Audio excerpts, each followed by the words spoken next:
सगळ्यांनी हात जोडा माझ्या पाठीमागे। सकल संत शिरोमणी आळंदी वल्लभ कैवल्यदानी एक नमस्कार तयाचे चरणी करिता त्रिभुवनी न मिले संत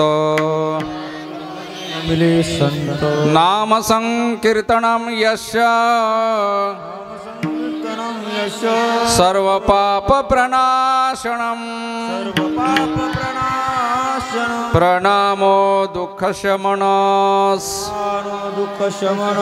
तन्नमामि हरिं परम नमामि हरिं परम नमामि हरिं परम।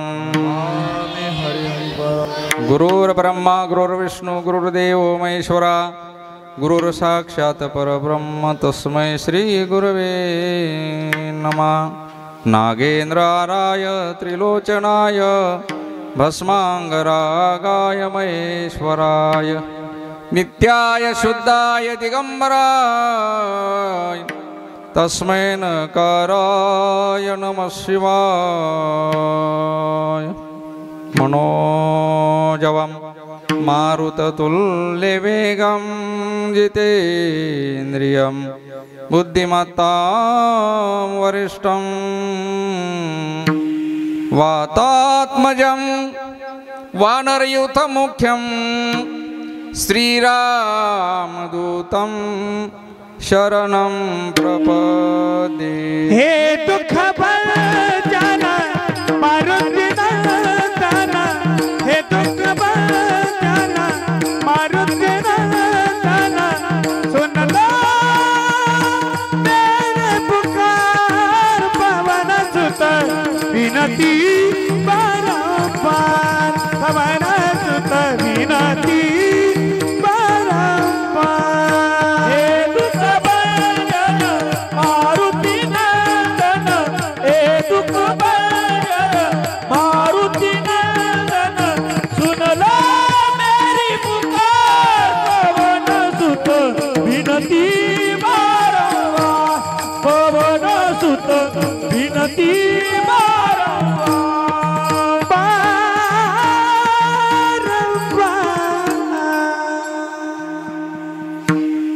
आता बंधू रंगभूमिका कीर्तने उभे होतो लोका टाळ मृदंग श्रोते देखा तयान मन दंडवत माझे ऐसे नमन करुणी सकडा हरिकथा बोली बोबड्या बोला अज्ञान म्हणून आपुल्या बाळा चालवी सकळा नामा म्हणे मस्तक हे पायावरी कहे पायावरी मस्तक हे पायावरी मस्तक हे पायावरी या वार करी संताच्या वार करी संताच्या वार करे संताच्या या वार करे संताच्या वार करे संताच्या या वार करे संताच्या मस्तक माझे पायावरी या वार करी संताच्या प्रतिवर्षी पंढरपुरा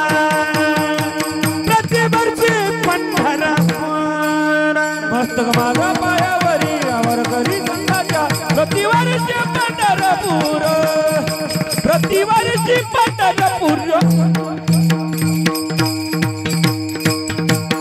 संत गजाननाचे चरणी श्री संत गजाननाचे चरणी संत गजाननाचे चरणी संत गजाननाचे चरणी मस्तकासो दिन रजनी मस्तकासो दिन रजनी श्री संत गजाननाचे चरणी श्री संत गजाननाचे चरणी संत गजाननाचे चरणी श्री संत गजाननाचे चरणी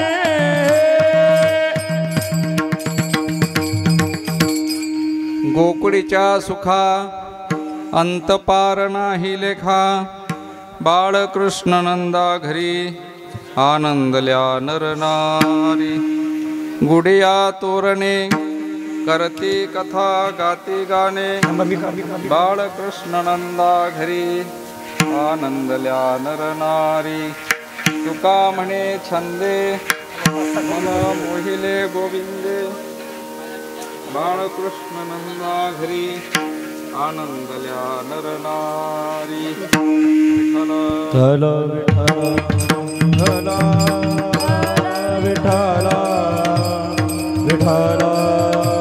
विठ्ठल विठ्ठल विठ्ठल विठ्ठल विठ्ठल विठ्ठल विठ्ठल विठ्ठल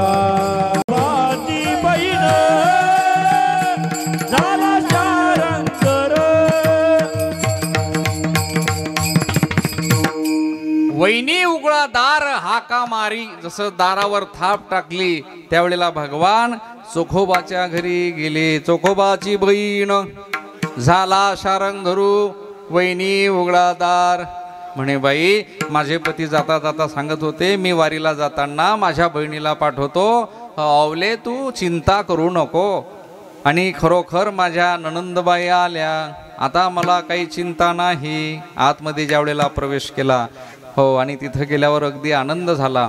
भगवंत त्या ठिकाणी सगळ्या गोष्टी विचारायला लागले पाहायला लागले करायला लागले. असं असलेलं चोखोबारायच्या घरी जाऊन काम करायला लागले. हो प्रमाण योग्य दिलं पण एकच शब्द मागं पुढे झाला. त्याचं कारण की नात्याचं कोणी जोड पुढे बरसत असलं का नाही की माणसाचं काहीतरी गडबड होते अशातला आज व्हायला आहे. विठ्ठल विठ्ठल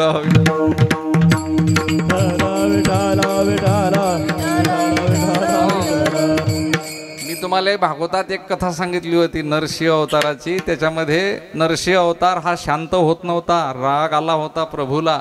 लक्ष्मी स्वतः जरी आली तरी भगवान शांत झाले नाही. इथं आज या बुवाची लक्ष्मी येऊन बसेल आहे ना पुढे. हो बहीणले कांता म्हणते हा वा आता घरी गेल्यावर घरच्या बाईले काय म्हणीन मग काही निदान नाही लागून राहिलं बापा. 8 दिवस झाले नाही इकडे आहे त्याच्यामुळे सप्त्याची पावर वाढली पण एकाएकी घरून बॅटरी आल्यावर मग नंतर शॉर्ट सर्किट होते. तसं झालं. हे बाई पुढे बसेल दिशेला आहे बुवा भांबायला आहे काही सांगता येत नसते. बरं झालं मा घरची आली नाही मला काल्याचं कीर्तनही करता आलं नसतं. पुंडली कवरदा ज्ञानदेव माऊली ज्ञानेश्वर महाराज जगद्गुरु तुकाराम महाराज समर्थ सद्गुरु गजानन महाराज पवनसुत हनुमान श्री मुंगसाजी महाराज श्री सेवालाल महाराज आदिशक्ति मुक्ताबाई बोलो रे भाई सब साधु संतन की अपने माता पिता की नमः पार्वती पते हर हर महादेव.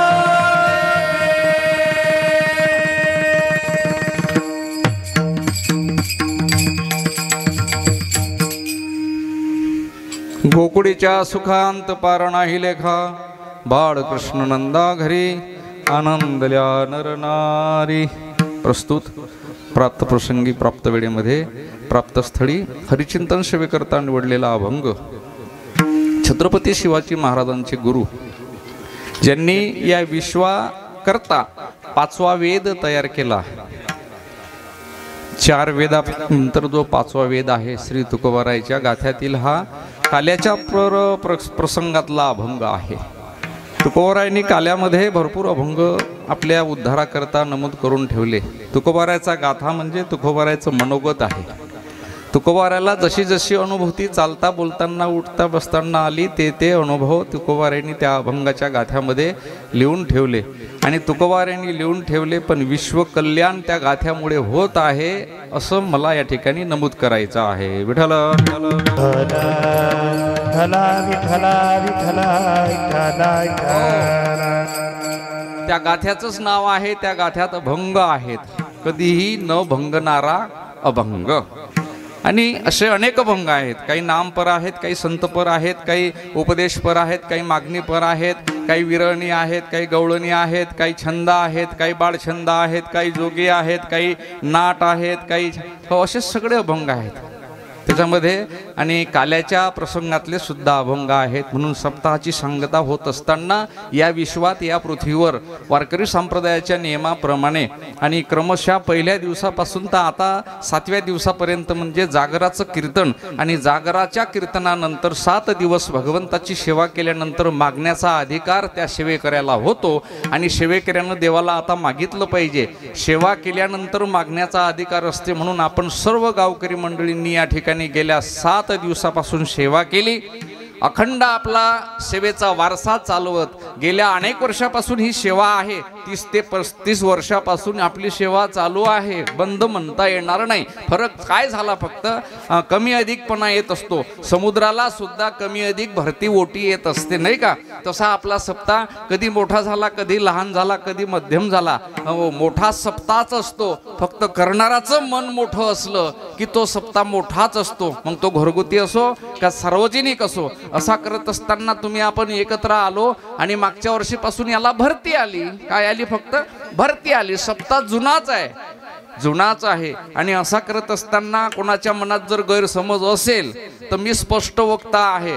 असा वक्ता आहे की आपल्यामुळे होतो बा असं जर मला वाटत असेल. भागवत कोणामुळे डॉक्टर? कोणामुळे? भागवतकारामुळे? चुकीचा प्रश्न आहे, चुकीचं उत्तर आहे. कीर्तन कोणामुळे?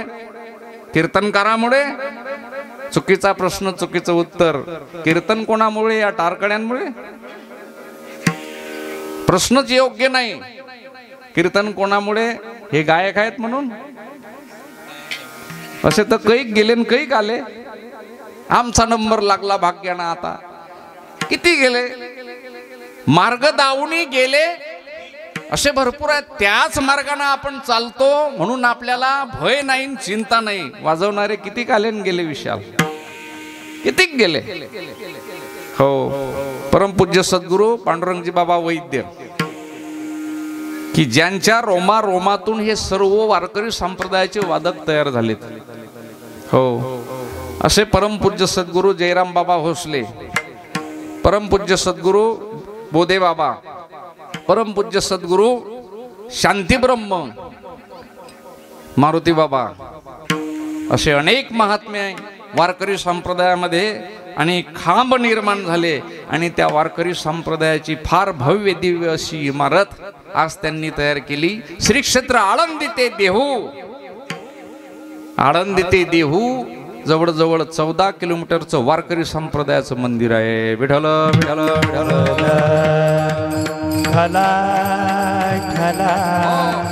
मी कशा करता विषय घेतला? माझ्यामुळे होते असं जर कोणाला या गावात वाटत असेल तर त्यांना अगोदर या विषयाकडे लक्ष द्यायचं. माझा साऊंड चांगला चालतो कोणामुळे? नीरजमुळे. मशीना महत्वाच्या आहेत. मशीनही महत्वाच्या नाहीत, त्या अगोदर विचार करा. त्याच्यात लाईन असणं महत्वाची आहे ना. प्रत्येक गोष्टीची अशी साखळी जोडलेली आहे, साखळी जोडलेली आहे. आणि त्या साखळीतूनच हे सगळं निर्माण होत असते. वाटते कधी कधी बैलगाडी चालू आहे, मालक बैलगाडीवर बसलेला आहे, पण मालकाचं बैलगाडी खाली कुत्र चालते. कोण चालते? बोलत जा. आणि मग चालत असताना त्या कुत्र्याला असा भास होते, ते असं दाखवते इतर कुत्र्यांना की मी बैलगाडी ओढत आहे, की नाही? असंच मलाही वाटत होतं सुरुवातीला संप्रदायात आलो होतो, माझ्यासारखा मृदंग मीच वाजवतो त्याच्यामुळे कीर्तन चांगलं होत आहे. पण नंतर काही दिवसानं कळलं, हो हे काय कुठपर्यंत बसायचं नाही का. हो तुलाही सांगतो, आता आज माळ टाकली विशालनं आमच्या हातानं तिथं खोलीत, आधीच होती म्हणा काही प्रश्न नाही, पण आज त्याला ती माळ टाकायची इच्छा निर्माण झाली म्हणून बाबा मला माळ टाकून द्या. आता मी माळ टाकली, तू लवकरात लवकर कीर्तनकार होशील असा आशीर्वाद तुला आहे. विठ्ठल विठ्ठल. काल मी 24 गुरुचं वर्णन केलं. 24 गुरुच्या वर्णनाच्या माध्यमातून एकच तत्व आपल्या लक्षात येते की आपण कोणालाही गुरु करत राहा, पण त्यापासून काहीतरी गुण घेत चला. मी अनेकांना गुरु केलं, मृदंग वाजवताना, गायन करताना, वारकरी संप्रदायात नियोजन मार्गदर्शन करत असताना इथपर्यंत आसनावर मला गुरुनीच आणलं, या आसनावरून व्यासपीठावर नेलं आणि इथं नेत असताना अख्ख्या महाराष्ट्रात इतरही ठिकाणी आणि कीर्तनाचे भागवताचे कार्यक्रम म्हणजे माझं श्रीगुरूच्या मुळे प्रमोशन झालं. डोमोशन झालं का. हो प्रत्येकापासून काहीतरी तत्व आणि गुण शिकण्याकरता असतात, म्हणून त्या ठिकाणी सगळ्यांनी सगळं व्हावं. हे सगळे जे दिसतात ना तुम्हाला टाळकरी, याच्यामध्ये कोण कसा लोपलेला आहे ते अजून काही आपल्याला कळणार नाही. पाहता पाहता हे दोघंही जे होते ना, पहिली चाल म्हटली हे सख्य भाऊ आहे, त्यांच्याकरता टाळ्या वाजवा. दोघंही भाऊ आहेत हे. हो हा उमेश आणि शिवम हे सख्य भाऊ आहेत. बरं पहा किती योग चांगला आहे. हो माझे 2 सख्खे भाऊ काल भागवत कथा आटपून निघून गेले, म्हणजे राम आणि श्याम. आणि आज माझ्या कीर्तनात चाल म्हणण्याकरता इथं तज्ज्ञ उभे आहेत. दीपक महाराज आहेत, आमचे संजय महाराज आहेत. पण आज त्यांनी माघार घेऊन हो मोठ्या अंतःकरणानं या लहान बाल टाळकरी मंडळींना चाल म्हणण्याकरता दिली, म्हणजे 8ही दिवस परंपरा माझी कायम राहिली. हो दोघंही भाऊ आज मला इथं उभे दिसले, दोघंही भाऊ. आणि या माध्यमातून कोण कशामध्ये लोपलेलं असेल काही पहा ना, त्याच्याकडे कसं दिसते. असं वाटते की साक्षात पंढरपूरहून पांडुरंगच आपल्या पिंपळडोळी गावामध्ये या ठिकाणी अवतीर्ण झाला आणि विना गड्यात घेऊन या ठिकाणी माझ्या कीर्तनात उभा आहे, असं चित्र आहे. म्हणून बरेचसे मंडळी बाहेरगावची या ठिकाणी आहे, गावातली सुद्धा आहे. असं वाटते माणसाला. या विश्वात एक जर प्रश्न विचारला की या जगात सगळ्यात मोठं कोण आहे आणि सगळ्यात लहान कोण आहे, उत्तर पाहायचं आहे. मोठं कोण आहे, कोण आहे या जगात मोठं. पहिला सिद्धांत हा आहे, जो स्वतःला कोणी मोठं समजत असेल तर तुकोबाराय त्याला सरळपणाने उत्तर देतात, मोठं झाल्यापेक्षा लहान होय बापा. लहानपण देगा देवा, लहानपण देगा देवा, लहानपण देगा देवा, लहानपण देगा देवा. की साखरेचा रवा मुंगी, साखरेचा रवा, लहानपण देगा देवा, लहानपण देगा देवा. तुका म्हणे झाला व्हावे लहाना होणे लहान, लहानपण देगा देवा, लहानपण देगा देवा. जयांगी मोठेपण तया यातना कठीण, लहानपण देगा देवा. कोण आहे मोठं बोला ना, सांग ना कोणीतरी. येनकर बाबा सांगा तुम्ही. हो माझ्यापेक्षा तज्ज्ञ आहात, वडीलस्थानी आहात, वारकरी संप्रदायामधली निष्ठावंत वारकरी जुने आमचे या परिसरात पंचकोशीत येनकर महाराज. कोण आहे मोठं सांगूच नाही शकत आपण कोण मोठा आहे, पण सांगता येईल ना, सांगता येत नाही. दोघं जण उभे आहेत, मला हिंदी येत नाही बरं, तरी बोलतो थोडंसं.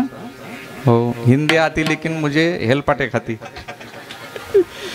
आपली मराठी भाषा, मी कोणाची कॉफी आयुष्यात केली नाही, करणार सुद्धा नाही, तशी बुद्धी येऊ नये. हो, ज्याची कॉफी त्यालाच सोमते, नाही का, काय गोठ आहे गड्या, आपण नाही करू शकत ना. हो, तसं नाही आपण करू शकत. त्या गोष्टी ज्यांच्या त्यांच्याजवळ असल्या पाहिजे. आपण आपलं जे आहे ते कायम ठेवलं पाहिजे. प्रत्येकाने हे लक्षात घ्यायचं. चला, मैं बडा की तय बडा, इस जगत में कौन बडा, प्रश्न आहे.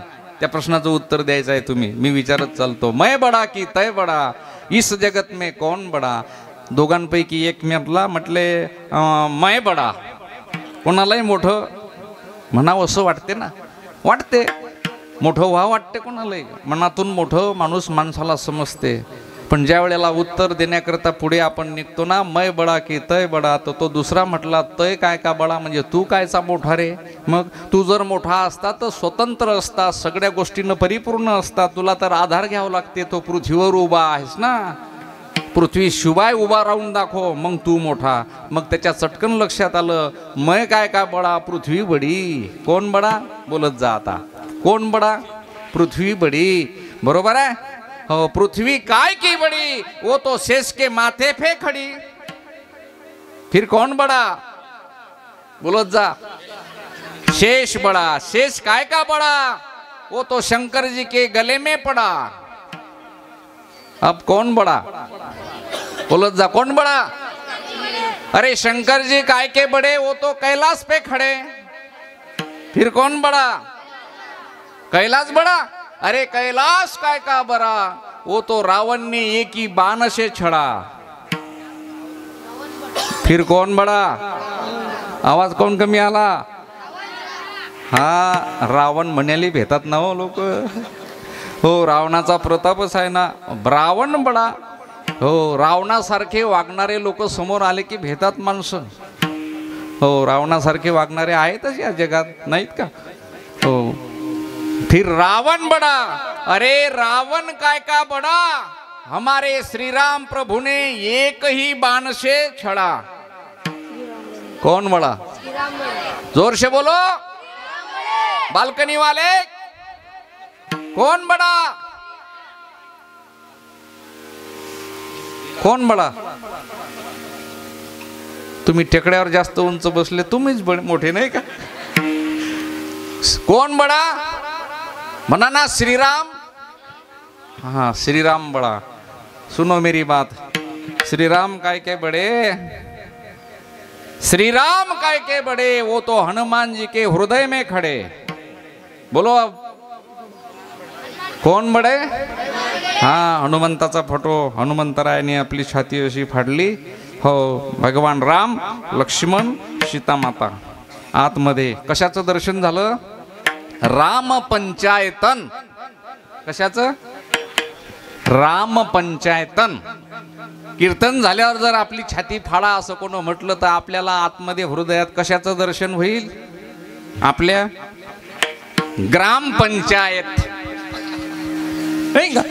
हो, जो हनुमंतराय आहे त्याच्या हृदयामध्ये श्रीराम प्रभू आहेत. तर मला हे सांगायचं आहे की देव सुद्धा मोठा नाही, पण देवाचा भक्त मोठा आहे. विठ्ठल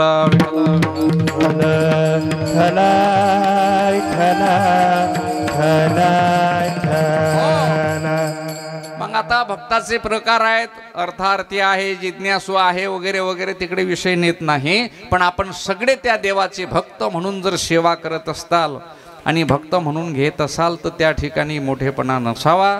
सप्ताह सर्वांचा आहे, सगळेजण धावतायत. फक्त फरक हाच आहे की काही जण मंडपात दिसतात, काही मंडपाच्या बाहेर दिसतात, काही मंडपाच्या पडद्याच्या तिकून दिसतात, काही जण हो कुठेतरी काही आण्याला जायला असतात. म्हणून सगळे सगळे सगळे आपापल्या कामाला असतात. देवानं प्रत्येकाची नेमणूक करून ठेवलेली आहे आणि त्या पद्धतीनं ते काम त्याच्याकडे दिलं. आम्हाला जर तुम्ही शेतात नेलं तर आम्ही काहीच कामाचे नाही. आम्ही तुम्हाला हेही नाही सांगू शकत की हे अंतरावर पेरा, असं पेरा, तसं पेरा. आमच्याजवळ का हे तुम्ही देऊ शकत नाही. पण तुम्हाला असं वाटते की आमच्या शेतात पाय लागले पाहिजे, आमच्या शेतात पाय लागले पाहिजे. आमच्याच तर घरात आमचे पाय चांगले नाहीत, तुमच्या शेतात जाऊन काय झेक मारावं आम्ही. हा नितीन भाऊ म्हणतात आमच्या गोडाऊनले पाहिला वा इकडे गावाच्या वावरात या 2 पोते शिल्लक पेरले तर शिल्लक आले पाहिजे आम्हाला. हो तुम्हाला भरभरून पिको बापा त्याच्यातला आमच्याही घरात येऊ असं काही नाही. हो आमची संकल्पना तेच आहे. पण त्या ठिकाणी हा पायाचा प्रताप नसतो. तुम्ही देवाचे म्हणून भक्त व्हा. हो तुका म्हणे त्याचे व्हा रे देव तुमच्या मरणी मारे देव तुमच्या मरणी मरे देव तुमच्या मरणी मरे देव तुमच्या मरणी मरे. काय कारण सांगतो मी तुम्हाला माहित आहे. हो चोखोबरायची कथा माझ्या समोर आली सगळ्यांना ज्ञात आहे पण प्रमाणानं पुढे जाऊन सांगतो. भगवान विश्वाचा चालक चोखोबरायच्या बहिणीचं रूप घेतात आणि ज्या वेळेला चोखोबराय वारीला जातात त्यावेळेला त्यांच्या दारात येऊन उभे राहतात. फाटलेलं लुगडं डोक्याचे केस विस्कुटलेले हो एक पिशवी आपल्या कमरेवर घेतलेली आणि लगेच दारावर अशी थाप टाकली आणि आवाज दिला चोखोबाची कांता झाला चार दादा चोखोबाची कांता झाला घर चोखोबाची बहीण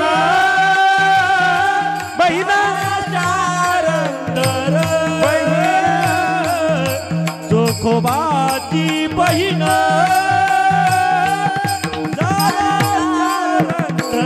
हो बहिणी उघडा दार हाका मारी बहिणी उघडा दार हाका मारी चोखोबाची बहीण झाला चारंदर चोखोबाची बहीण झाला चारंदर वैरी उघडादार हाका मारी वैरी उघडादार हाका मारी चोखोबाची बहीण झाला चारंदर. हो मोठं अवघड काम आहे. जे जे चेहरे दिसतात त्या त्या नात्यानं माणूस तिकडे पाहत असते पण ती चावर बावर चालू आहे बरं चाल होईल त्यापासून. हो पण तसं काही नाही. हो आमची माऊली पारमार्थिक आहे. सगळं माऊली घरी सांभाळते म्हणून हा बुवा 7 महिने वर्षातून बाहेर फिरते. नाही तर या बुवाची ठाकूरकी काय आहे. हो मी त्या माऊलीला मानतो. तिच्यामुळे या माणसाचा परमार्थ आहे. नाही तर या माणसाचं काही खरं नाही. या माऊलीमुळे आहे. मी स्तुती नाही करत. तुम्ही असं मनाला समजून घ्या ना. कोणामुळे परमार्थ आहे प्रल्हाद भाऊ कोणामुळे आहे. हो महाराज देवलाल काका आपलं तुमचं कोणामुळे आहे सांगा. हो आपण काय भांड्या मारता कुठे तीर मारता. आपल्याला तर घरात देव नाण्याला लावली एक दिवस तर कंटाळा येते. ते माऊली सगळं करते आणि सगळ्याच्या मागून आपलं पोट भरते. सगळं करते अशी माऊली आहे ती. हो खरा परमार्थ जिवंत ठेवणाऱ्या ह्या सगळ्या माझ्या समोर बसलेल्या माऊल्या आहेत. आपण काही नाही बुजगाळ नाव फक्त 2 दिवस 4 दिवस जर समजा माऊलीचं जमलं नाही तर माऊली सांगते हे पा आता देव नाना तुम्ही चांगलं छान पूजा करा बरं बसतं हे करा. पहिल्या दिवशी आनंदानं करते दुसऱ्या दिवशी मेट्यावर येते तिसऱ्या दिवशी खुट्यावर येते आणि चौथ्या दिवशी सगळे देव एका बकेटीत डुबवते. हॅटले का म्हणते हेही करा आणि ते म्हणते चहा देता का मले. मग आपण काय करावं आता. मोठी पंचायत आहे. अपवित्रता प्राप्त झाली की संसारामध्ये परमार्थासाठी 4 दिवस आमच्या माऊलीला मान्यता नाही. नुसतं 4 दिवस तो मालक करू शकत नाही. हो ते पूर्ण आयुष्य त्या घराचं काढते आणि सगळं करते. तिला काय म्हणावं आता. शक्ती आहे ती. अशा पद्धतीनं त्या ठिकाणी आणि भगवान रूप घेऊन आल्यानंतर भगवंताला हे सगळं करणं त्या ठिकाणी गरजेचं होतं. कारण माझे चोखोबार आहे माझ्या वारी करता आणि पंढरपूरला निघालेत आणि मी पंढरपुरात नाही मला त्यांच्या घरी जावं लागते. न सांगता करी सर्व काम असा भक्त समागमे सर्व भावे हारी भक्त समागमे सर्व भावे हारी भक्त समागमे सर्व भावे हारी भक्त समागमे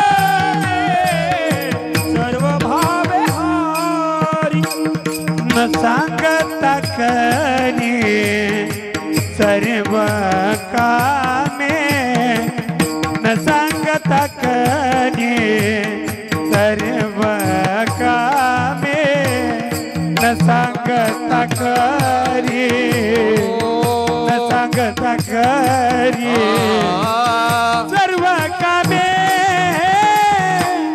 सक्त समागमे सर्व बाबे हारे भक्त समागमे सर्व बाबे हारे सांगता करी सर्व कामे सांगता करे सर्व कामे कोण सांगता करी न सांगता करी सर्व कामे संत समागमे भक्त समागमे सर्व बाबे हरी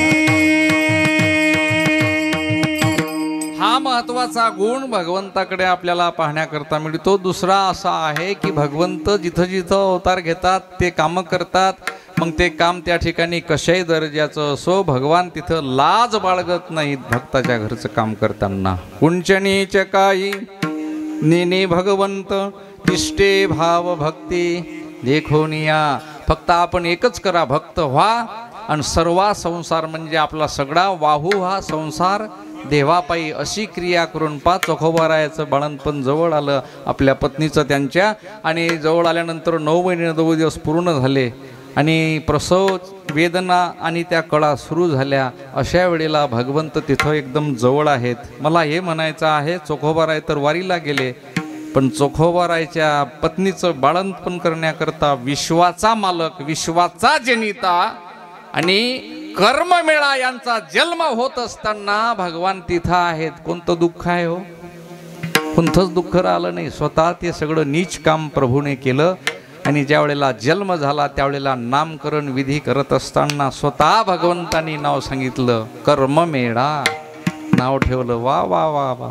आणि भगवान राहिले. वारी 1 महिन्याची पूर्ण झाली आणि भगवंताला कळलं आता चोखोबाराय घरी येणार, उद्या घरी येणार. अगोदरच्या दिवशी सायंकाळी आणि स्वयंपाक करून ताट वाढलं आणि वहिनी आता बरेच दिवस झाले मी तुमच्याकडे आली बाई, आता मला सुद्धा घरी जावं लागेल आणि मुलाबाळांची आठवण येत आहे, मालक सुद्धा वाट पाहत असतील. आता जवळजवळ आपलं सगळंच आटपलेलं आहे आणि उद्या भाऊ पण येणार आहेत आणि मग भाऊ आल्यानंतर गेल्यापेक्षा मी आज जर गेली तर बरं होईल असा विचार मांडला. त्यावेळेचा प्रसंग सांगतो. जेवण करत असताना चोखोबारायच्या पत्नीच्या डोळ्यातून अश्रू ढसाढसा बाहेर यायला लागले आणि चोखोबारायच्या पत्नी म्हणायला लागल्या, बाई बरेच दिवस तुम्ही राहिल्या, मला या दुःखात सहभागी झाल्या, माझं सर्व काम केलं आणि इथं मला सांभाळलं तुम्ही, तुमच्यामुळे खरंच माझं हे सगळंच्या सगळं शक्य झालं. पण मला असं वाटते तुम्ही रात्रभर थांबा, उद्या तुमचे भाऊ दादा आले की निदान तुम्हाला वारभर कपडा आणि थोडंसं काही पाहुणचार करावं आणि चोडी बांगडी तुम्हाला करून मला तुम्हाला वाटी लावावं असं वाटते आणि तुम्ही थांबा. भगवान म्हणतात नाही मी जाणार आहे असा शब्द काढला. त्यावेळेला रात्रभर झोपत असताना चोखोबारायच्या पत्नीला झोप नाही आली. सज्जन हो, नुसतं असे टकटक चोखोबारायच्या पत्नी पाहत होत्या आणि कल्पना करतात, हो माझ्या जीवनात हा कसा योग आहे, माझ्या घरी काहीच नाही देण्याकरता आणि मालक आल्यावर मी देतो म्हणतो तो बाई थांबत नाहीत असं म्हणतात. भगवान ज्या वेळेला निघाले आणि आपलं असलेलं गाठोडं आपल्या कमरेवर घेतलं त्यावेळेला त्या ठिकाणी चोखोबारायची पत्नी हात जोडून उभी राहिली. पण जाताना भगवान सूचना सांगतात, वहिनी थंड्या पाण्यात हात घालू नका, जास्त कामं करू नका, शरीराला जपा, माझ्या भाच्याला जपा, ह्या सगळ्या गोष्टी खाण्यापिण्याच्या तुम्ही चांगल्या व्यवस्थेनं करा. जात असताना सूचना सांगताना जोरजोरात त्या ठिकाणी चोखोबाराच्या पत्नी रडायला लागल्या. कळकळून भगवंताला मिठी मारली, हो मिठी मारली. आणि दारात आल्यानंतर त्या ठिकाणी मग काय पाहता, ओक्सा बोक्शी त्या ठिकाणी, आणि चोखोबाराची पत्नी रडायला लागली. भगवान समजूत घालतात, हो वहिनी, हो का रडता तुम्ही, आता सगळं चांगलं झालं ना. भगवान ज्या वेळेला हो चालते झाले त्यावेळेला हो डोळ्यातले अश्रू बंद होत नव्हते चोखोबाराच्या पत्नीचे. काय प्रेम भगवंताने दिलं, असा सहवास चोखोबाराच्या पत्नीला मिळाला. हे कशामुळे झालं. आणि ज्या वेळेला भगवान गेले त्यावेळेला दुसऱ्या दिवशी चटकन चोखोबाराय घरी आले. आल्याबरोबर पाहिलं, अवले किती छान बाळ आहे, काय नाव ठेवलं. हो कर्ममेळा नाव ठेवलं. कोण ठेवलं, तुमच्या बहीण आल्या होत्या, तुम्हाला माहीत नाही का, तुम्ही जाताना पाठवून दिलं होतं. चोखोबाराय म्हणतात, मला बहीणच नाही, मी अवले कोणती बहीण पाठवू, मला बहीणच नाही. मग कोण होतं महिना 2 महिने आपल्या इथं मुक्कामी, हो कोण असेल, काही नाव नाही, अता नाही, पता नाही, काही नाही. आणि चोखोबारायची पत्नी सांगत होती ना, त्या अनुभवावून त्या शब्दावरून अनुमान प्रमाण लावलं आणि चोखोबारायनी ओळखलं की माझ्या भगवंताशिवाय माझ्या घरी कोणीच आलं नाही. अरे अरे अरे अरे देवा, माझ्या गृहस्थ आश्रमात येऊन एवढं नीच काम त्या ठिकाणी तुझ्या हाताने तू केलं, हे कुठे भोगून देऊ मी, हो किती पाप झालं माझ्याच्याने. असंच त्या ठिकाणी भगवंताचा आणि भक्ताचा हा विषय तुमच्या आमच्या समोर आहे. म्हणून त्या ठिकाणी तुम्ही आपण हे करत असताना त्या देवाचे भक्त व्हा, भक्त होऊन करा. हो मी मी मी, यानं यानं त्यानं त्यानं, त्यानं त्यानं, त्याच्यामुळे यायच्यामुळे त्याच्यामुळे भाऊच्यामुळे, ह्या सगळ्या गोष्टी काढून टाका. तरच हा सगळा पूर्व वारकरी संप्रदायाचा आपला हा वारसा पुढे चालत राहील. पण मी जिथं आला तिथं हे संपल्याशिवाय राहणार नाही. हो मी थोडंसं याच्यावर असं बोललो की बा असं मनात कोणाच्याच आणू नका. कशाला आणता, पत्रिकेत जरी माझं नाव दिसते भागवतकार, तरी सांगत असताना असं सांगा, भागवत कोणाचं होतं, भागवत देवाचं होतं. कोणाचं होतं, विठ्ठल महाराजचं नव्हतं. विठ्ठल महाराजचं भागवत नाही होणार, विठ्ठल महाराजचं 10वं होईल आणि 13वं होईल. त्यावेळेस ये जा, विठ्ठल विठ्ठल विठ्ठल.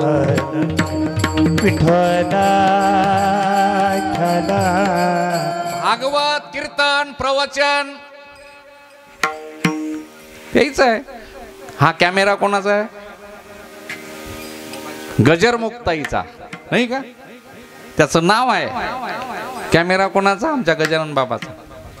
हो, आणि गजानन बाबा, मला तर असं वाटते गजानन बाबा की तुले नुसतं गड्या बारीक नाचायलेच नाही, तुझे डान्सचे क्लास घेत जाय गड्या. हो, एवढं सुंदर गजानन नाचते की मला काही समजूनच नाही आलं.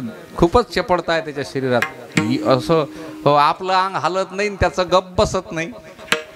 पाहिलं माझ्या मोबाईलमध्ये मी ते, त्या दिवसचं नंतर पाहिलं मी शांततेनं. म्हटलं बापरे, याचा रॉंग नंबर लागला की काय. विठ्ठल विठ्ठल विठ्ठल. आणि खरंच त्याच्या चेहऱ्यावरचे जे हावभाव असतात ना, त्या दिवशी जन्म सोहळ्याच्या दिवशी तर धुमच करून टाकली एकदम. सगळा आनंदी आनंद. लग्न सोहळ्यात तर विशेषच भागवतात, काही विशेष नाही, मला वर्णन करण्यासाठी शब्द पुरे आहेत. सगळ्यांनी आनंद उत्सव साजरा केला. सप्ताहाची सुरुवात आपली अशी आहे आणि सुरुवात होत झाल्यानंतर आता चालू आहे. असं म्हणूया की मागचं वर्ष हे वर्ष, तसा तर 30-35 वर्षापासून अखंड आहे असं समजायचं. बाहेरगावच्या मंडळींना सांगतो, गावातल्यांना माहीत आहे. पण आता मागच्या वर्षीपासून भरती आली आणि त्याच्यामुळे झालं काय, माझं हे काल्याचं कीर्तन 16वं आहे. मागच्या वर्षीचे 8 कीर्तनं, या वर्षीचे झाले 7, म्हणजे 8 आणि 7 15, आणि काल्याचं कीर्तन 16वं. आणि 16वं कीर्तन म्हणजे धोक्याचं नाही बरं का, हां ते काही वरीस नाही, हे मोक्याचं आहे. 16वं कीर्तन कशाचं आहे, मोक्याचं. मुख्य कीर्तन असल्यामुळे काल्याचं आहे. आणि काल्याच्या कीर्तनाकरता या ठिकाणी विश्वसंत जगद्गुरु तुकोबाराय, छत्रपती शिवाजी महाराजांचे गुरु, ज्यांनी 5वा वेद निर्माण केला, असे वैराग्य संत आणि त्यांच्या गाथ्यातला आहे. पण या गाथ्यामध्ये तुकोबाराय तुम्हा आपल्याला सुखाचा अनुभव आणि तुमच्या आमच्या समोर मांडत असताना ते सुख कुठलं वर्णन करतात. अभंगाचं पहिलं चरण, गोकुळीच्या सुखा, गोकुळीच्या सुखा, गोकुळीच्या सुखा, गोकुळीच्या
अंत पार नाही लेखा गोकुळीच्या सुखात पार नाही लेखा बाळकृष्ण नंदागरी ओ बाळकृष्ण नंदागरी ओ बाळकृष्ण नंदागरी ओ बाळकृष्ण नंदागरी ओ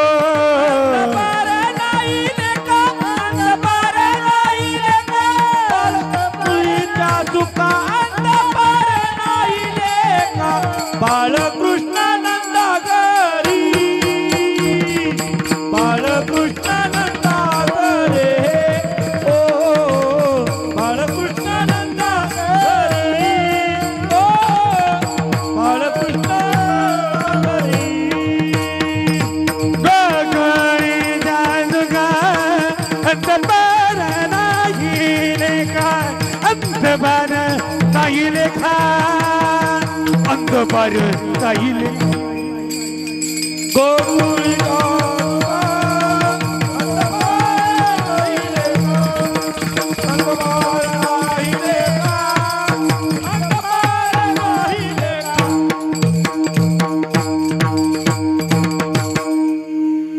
टाळी तर वाजवा एकदा याच्यासाठी. गेल्या 8 दिवसापासून जे सुख तुम्हा आपल्याला प्राप्त होऊन राहिलं ते कोणामुळे यायच्यामुळे. मग थोडंसं का आपण अभंग तुकोबरायचा त्यात बदल नाही करणार, पण पिंपळडोळीच्या सुखा अंत पार नाही लेखा ते गोकुळाचं वर्णन केलं. गोकुळीच्या सुखा, पण आपलं का सुख कमी आहे का? या सुखात सगळ्यांनी उडी मारली. कोण मारली? फुलं आणणारानं, फुलाच्या पाकड्या करणारानं, हार करणारानं.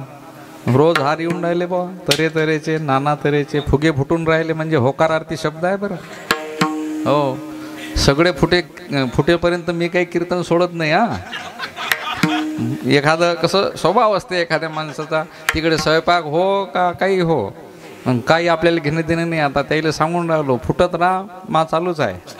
शेवटचा फुगा फुटला की विठ्ठल जय जय विठ्ठल. ते बांधले का आले तुम्ही? मला विचारलं होतं का? माका वाढदिवस होता का? फुगे बांधले. एवढा आनंद. फुगे फुगणाराचाही सेवेचा भाग आहे. करा वाटलं आनंद, चांगलं दिसलं पाहिजे बुवा सगळं. आणि आमच्या आलेगावून रोज किती सुंदर हार आले हो सचिन भाऊ. हे असे हार अकोले जिल्ह्यात पहिल्यांदा बनवणारा माणूस सचिन भाऊ पाहिला. सचिन भाऊ, तुमच्याकडे हार बनवण्याचं काम आहे. नेहमी फुलं तुमच्याकडे येतात, तुम्ही नाना तऱ्हेचे फुलं आकर्षक हार बनवताय. याचं एक उदाहरण सांगतो. भागवतात सांगितलं, ज्यांच्या हाताला रोज अनेक फुलं लागतात त्यांच्या हातात लक्ष्मीचं वास्तव्य आहे. लक्ष्मीचं वास्तव्य आहे. ज्या माऊलीची वेणी लांब लचक आहे, लक्ष्मीचं वास्तव्य आहे. लक्ष्मीचं वास्तव्य आहे. असे प्रकार सांगितले. ज्याच्या घरातला केर पुंजा जास्त निघतो आणि दारात येऊन थांबतो, लक्ष्मीचं वास्तव्य आहे. लक्ष्मीचं वास्तव्य आहे. ज्याच्या चेहऱ्यावर पाहिल्यावर प्रसन्नता दिसते, लक्ष्मीचं वास्तव्य आहे. जिचे पाय टवटवीत दिसतात, लक्ष्मीचं वास्तव्य आहे. आता हे ठिकाणं भागवतात आहेत म्हणून आम्हाला लगेच माणूस ओळखले जाते. आणि ज्या जागेत पाय टाकल्यावर ती जागा काय सांगते ते आम्हाला कळते, तुम्हाला नाही कळणार. विठ्ठल विठ्ठल विठ्ठल.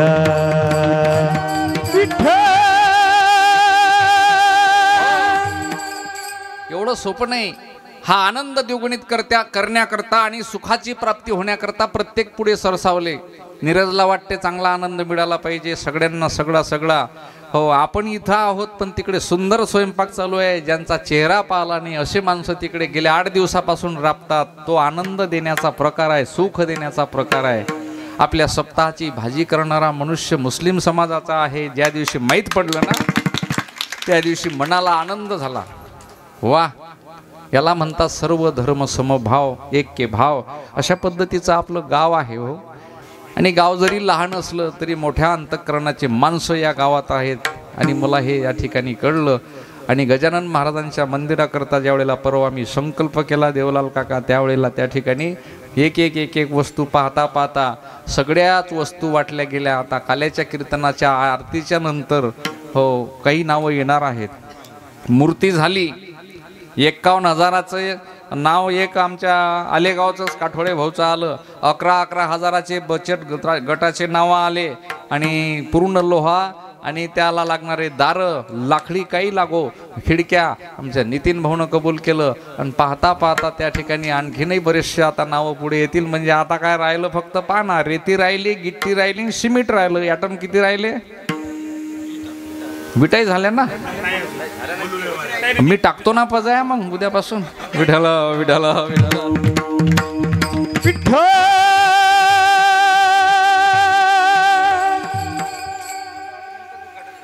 पजाळाचं नेमकं उद्घाटन झालं आणि भट्टी फुटली. हो आता भट्ट्यावर भट्ट्या निघत राहतील, भट्ट्यावर भट्ट्या निघत राहतील. त्या दादाच्या 50 पोते सभापती साहेबाकडून सिमेंट मंदिराला देण्यात येईल. वा. कुठले आहेत आपले पंचायत समिती? पातूर नवेगावचे आहेत. हो सभापती साहेबांकडून. पाहता पाहता प्रत्येक जण मंदिराकरता जे देते ना, मंदिर झाल्यावर आपण संपू, आपल्या घरातले संपतील, आपल्या जोडची श्रीमंती संपेल, सगळं नाहीसं होईल. पण चंद्र सूर्य तारा आहे तोपर्यंत मात्र त्या ठिकाणी ती देवाची वास्तू मंदिर उभं राहील. तुमची आमची वीट कुठेतरी लागेल. एखादा दगड देण्याचा प्रयत्न करा.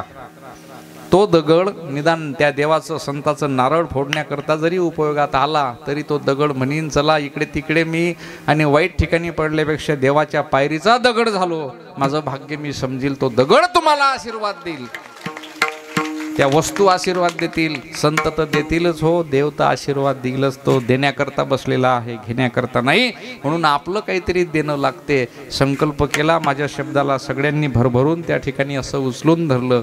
आणि लवकरात लवकर तो तुमचा माझा संकल्प आहे, आपला सगळ्यांचा संकल्प पूर्णत्वाकडे जावो.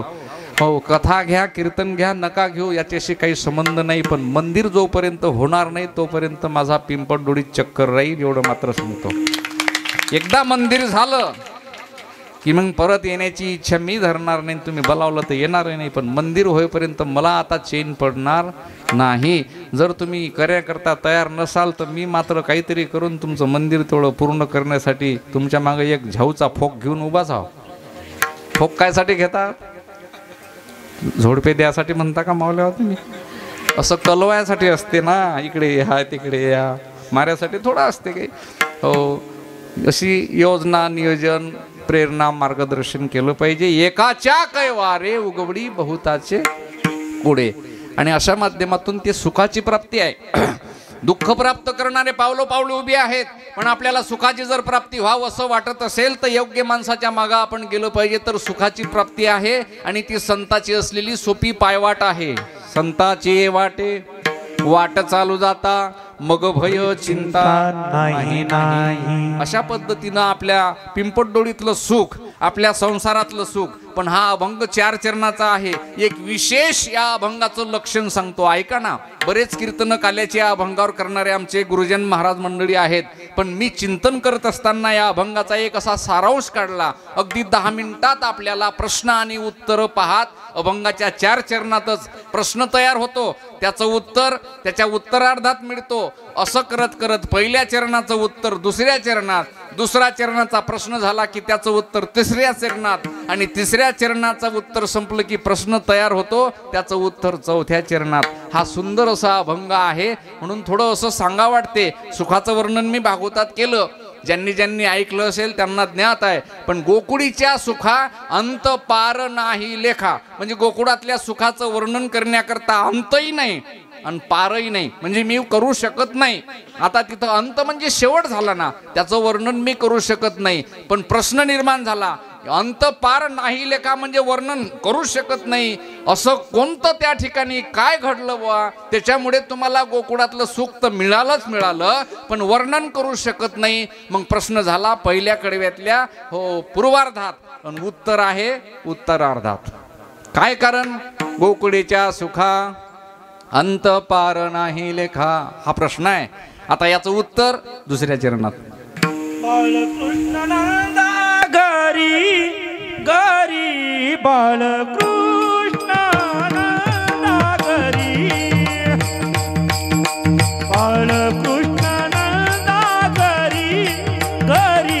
बाळ कृष्ण नंदा घरी बाळकृष्ण नंदा घरी बाळकृष्ण नंदा घरी कृष्ण नंदा घरी बाळकृष्ण नंदा घरी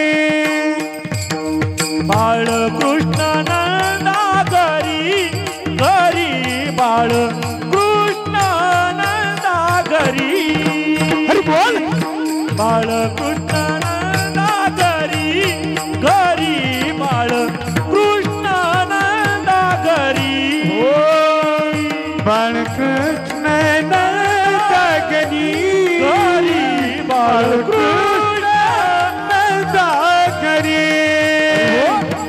कृष्ण नंदा घरी घरी बाळकृष्ण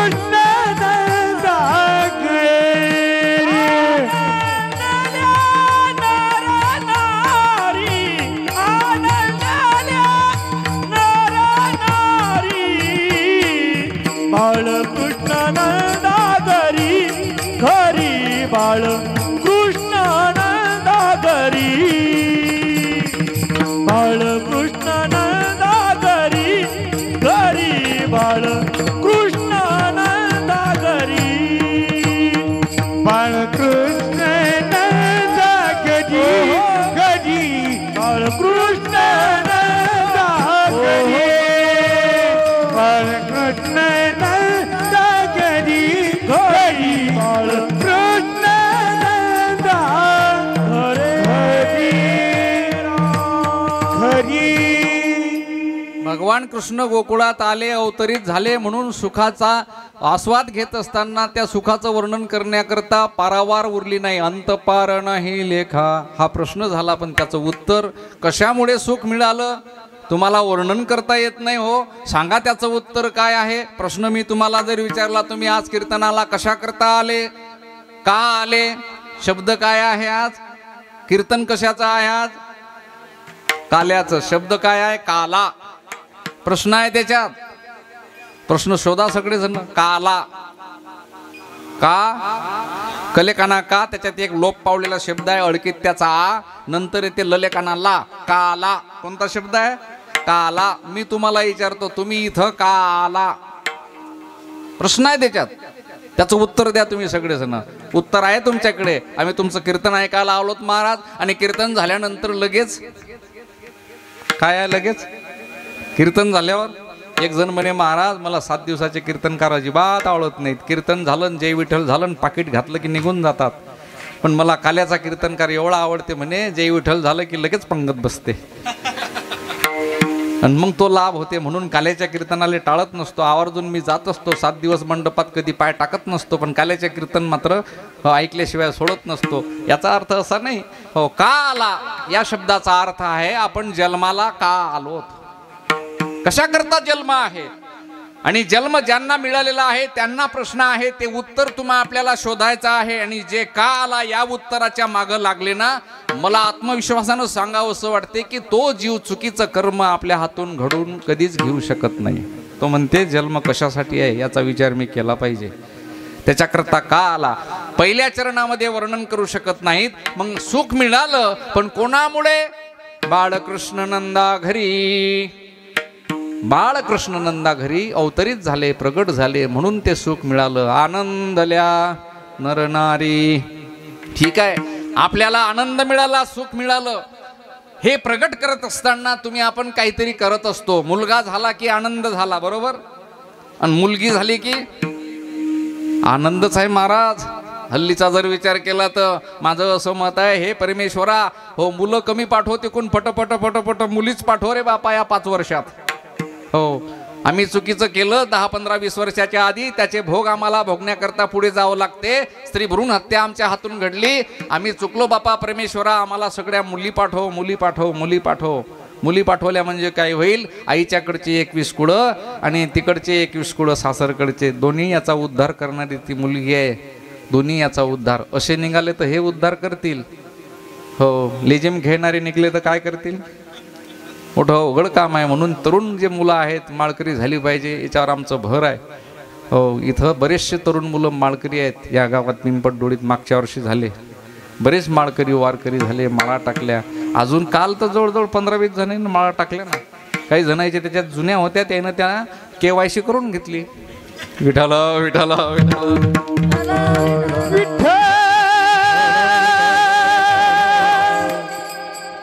अरे आता सगळी इकडे कुठेतरी आपण लिंक लावली पाहिजे ना. हो, असे ना अगोदरच्या महाराजांना टाकलेली माळ हरकत नाही, पण नवीन माळ टाकून घ्यायची. म्हणजे आपल्याला असं काही नाही बा मीच गुरु आहो, तुमचे जुनेच गुरु आहेत. फक्त मी काय केलं, हो तुमचं जे रेकॉर्ड होतं ते एकदा तपासलं आणि त्याच्यावर क्लिक केलं आणि राईट करून टाकलं. आता राईट केलं, त्याच्यामुळे तुमची KYC झाली. तुमचं आता कोणतीच सबसिडी बंद राहणार नाही. हो, गॅस पण तुमच्या घरापर्यंत येईल आणि सबसिडी ₹1.24 पोहोचत जाईल एका सिलेंडरवर. ते जास्त काही नाही. हो, आपल्याला पहिले त्यानं हो मस्त चॉकलेट दिले, असे चॉकलेट दिले. आपल्या मनाची मनोवृत्ती तयार केली. आपली मनोवृत्ती आता तयार झाली. हो, 300 पावणे 200 300चं 250चं सिलेंडर 850वर नेऊन ठेवलं आणि बरोबर तुमची सबसिडी तुम्हाला देऊ. मला मेसेज येते कधी कधी, नवल वाटते की ₹1.24 तुमची सबसिडी जमा झाली, थँक्यू धन्यवाद असा मेसेज येते. अरे राम राम म्हटलं काही हरकत नाही, पण मी त्या ₹1लाही महत्त्व देतो. 24 माझ्या खिशात घालतो आणि ₹1 ठेवेला आहे मी, शेवटच्या दिवशी कमी पडेल. विठाला विठाला विठाला. संतांच्या संगतीत आल्यावर देवाचा अवतार झाला त्याचं वर्णन करतात. बाळकृष्ण नंदा घरी, हे त्याचं उत्तर आहे. त्याच्यामुळे सुख झालं. सुख आणि दुःख, माणसाच्या जीवनात दुःख आणि सुख मिश्रित आपला संसार आहे. जगणं आहे, वागणं आहे, बोलणं आहे, पाहणं आहे, सगळ्या क्रिया करणं आहे. पण तुम्हा आपल्याला हो दुःखाला आणि सुखाला बाजूला सावरत सावरत आणि संसारामध्ये परमार्थाकडे जायचं आहे. ना त्यागावे ना भोगावे, मध्यभागी विभागावे. म्हणजे मार्गक्रमण करायचा, मार्ग काढायचा, पुढे जायचं. आणि जात असताना तुम्ही आपण सुखाचा आपला अनुभव प्रगट करत असताना एखाद्याला जर फोन आला की तुमचा मुलगा जॉईन झाला, त्याचं जॉईनिंग लेटर निघालं, तुम्ही लवकर या संस्थेमध्ये घेऊन जा. ते लेटर तिकडेच आहे, फक्त माहितीच भेटली. ज्याला माहिती भेटली तो पूर्ण परिवाराला माहिती देते. गावात बेटाळात शेजारी सगळ्यांना माहीत होते माझ्या मुलाचं जॉईनिंग लेटर निघालं, आता या तारीखला जायचं आहे. लेटर अजून हातात आलं नाही, पण आनंदाची वार्ता आणि हे शब्द सुखाचे आहेत प्रगट करत असताना त्या घरातले सगळेच्या सगळे प्रफुल्लित होऊन त्या दिवशी गजानन बाबा, पांडुरंग, तुकाराम महाराज, ज्ञानेश्वर महाराज, आपलं कुळदैवत हनुमंतराय, देवाजवळ आरती वगैरे. मग लोक विचारतात कसं काय आज तोरण बांधलं तुम्ही 11 नारळाचं? अरे बाबा आम्हाला 1 तासापूर्वी फोन आला, आमचा मुलगा आता जॉईन होणार आहे. आनंद प्रगट करण्याकरता काहीतरी आपल्याजवळ करावं लागते ना. आपल्या चेहऱ्यावर भाव तसे निर्माण होतात, भाव होतात तसे आनंदाची निर्माण. मग आपण मुलगा झाला की पेढे वाटतो आणि मुलगी झाली की जिलेबीच काऊन ठरेल आहे का, कुठे लिहिलं आहे का असं की मुलगी झाली की जिलेबीच वाटली पाहिजे, पेढे वाटायला पाहिजे ना. मला मुलगी झाली तर माझ्या आईनं बर्फी जिलेबी आणू दिली नाही. पहिली बेटी तूप रोटी, बाबू लक्ष्मीचे पावलं आहेत म्हणे, येताना पेढ्याचा डबा आणजो. पठ्ठ्यानं 5 किलो पेढे वाटले. 5 किलो पोरगी झाली ना, काय कमी आहे. लक्ष्मी माझ्या घरी आली. नंतरचं उच्चारण माझ्या आईनं सांगितलं म्हणे, बाबू पहिला पोरगा तुले झाला नाही, हे फार चांगलं झालं. लक्ष्मी पहिल्यांदा आली पाहिजे आणि नंतर गणपती आला पाहिजे म्हणे. आणि असं ज्याच्या घरी होते त्याच्या घरची श्रीमंती वाढतच जाते, संपत नाही, असा हा क्रम आहे. आणि त्या माध्यमातून पहिला बेटा संडास का म्हणत का नाही असं पाहिजे. हो, पण काही काही पहिले पोरं आहेत ज्याला त्याला रागीन म्हणून बोलतो. पोरगाही चांगला आहे आपला आणि आपणही चांगले आहोत असं काही नाही बरं. हो, नाही तर पंचायत होईल. म्हणजे कीर्तनकारानं भागवतकारानं बोलताना तोलून बोलून बोलावं लागते. एक शब्द तारते आणि एक शब्द धचा मा झाला की धरला नाही मग मारला, असं होते. त्याच्यामुळे अवघड काम आहे बापा. म्हणून 7-8 दिवस मोठं जपून बोलावं लागते. अशा पद्धतीनं आनंद आपल्याला प्रदर्शित करत असताना, दाखवत असताना दाखवावं लागेल, करावं लागेल. मग काय केलं त्याचं जोतक म्हणून 3ऱ्या चरणात उत्तर दिलं.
आनंद प्रगट करण्याकरता काहीतरी करावं लागते. आज काल्याचं कीर्तन आहे म्हणून तोरण बांधले, काल्याचं कीर्तन आहे म्हणून फुगे बांधले, काल्याचं कीर्तन आहे म्हणून काल्याचं गोपाल कळ्याचं असलेलं दहीहंडी बांधली.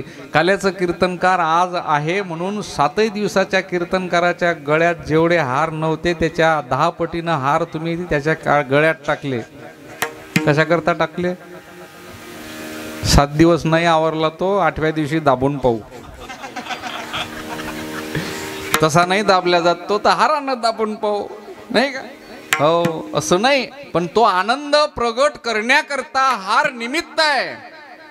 आणि माझ्या हातानं हार टाकला गेला पाहिजे आणि महाराजांचा स्वागत केलं पाहिजे बा.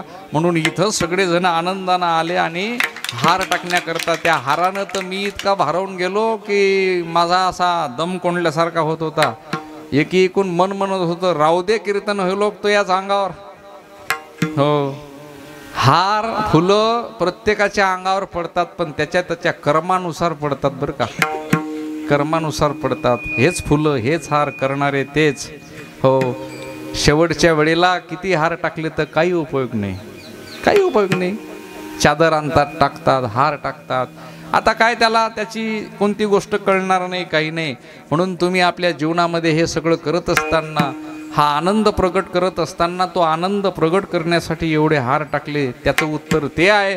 तुकोबराय म्हणतात त्या ठिकाणी गोकुळातलं सुखाचं वर्णन करत असताना भगवान कृष्ण आले म्हणून सुखाची प्राप्ती झाली, ब्रह्मज्ञानाची प्राप्ती झाली आणि सगळ्या दगडांना, वृक्षांना, वेलींना, लतांना त्या ठिकाणी आनंदी आनंद झाला. असं वातावरण त्या गोकुळाचं आहे. म्हणजे गोकुळात सुख आहे, मथुरेमध्ये दुःख आहे. मथुरा म्हणजे शरीर आहे आणि गोकुळ म्हणजे हृदय आहे. तुमचं आमचं हे शरीर मथुरा आहे, पण या मथुरेमध्ये मात्र गोकुळ तुम्हा आपल्याला निर्माण करता येते, त्याचं नाव हृदय आहे. आणि अशा हृदयाला आनंद झाला. तो आनंद प्रगट करत असताना 3ऱ्या चरणात उत्तर दिलं की त्या आनंदाला असं प्रदर्शित करत असताना गुडिया तोरणे, प्रत्येकाच्या दारी गुड्या उभारल्या आणि तोरणं बांधले आणि सुंदर अशा आकर्षक रांगोळ्या काढल्या आणि दिवे लावले आणि असं वातावरण आनंदाचं तयार केलं.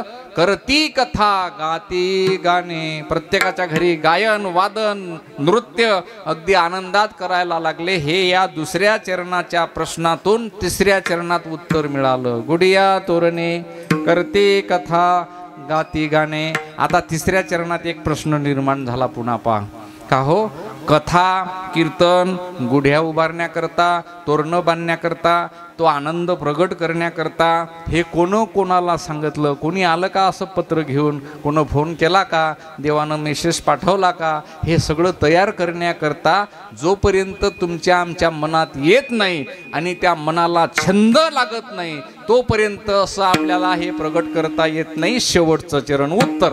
तुका मने छंदे, तुका मने छंदे, तुका मने छंदे, तुका मने छंदे, तुका मने छंदे, तुका मने छंदे, तुका मने छंदे, तुका मने छंदे,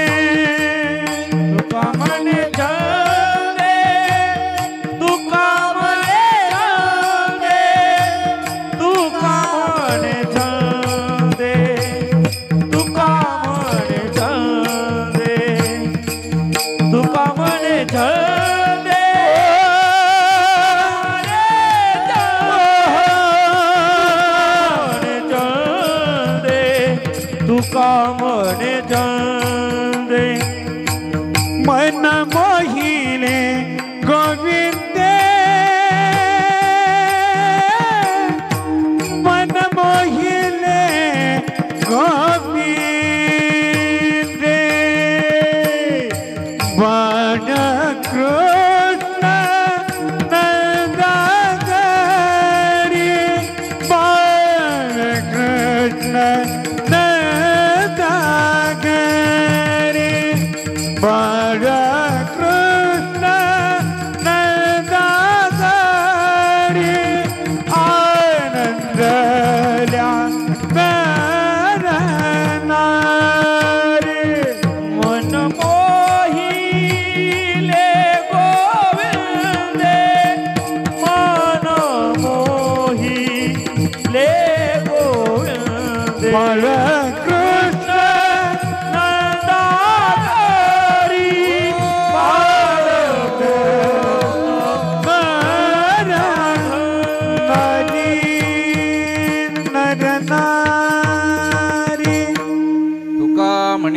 छंदे. तुकाराम महाराज म्हणतात त्या मनाला आनंद प्रगट करण्याचा एक छंद निर्माण झाला की तो छंद मग आवरत नाही. एकदा वाजायला लागलं, छंद प्रगट व्हायला लागला की मग तसा तसा तो जीव त्या त्या छंदानं नाचतो. संसारातही छंद पाहिजे आणि परमार्थातही छंद पाहिजे. संसारातला छंद, परमार्थातला छंद आणि तिसऱ्या वाईट मार्गावरला लागलेला गंध माणसाला इकडे येऊ देत नाही. मग तो तिकडे जाते, मग भलतीकडे.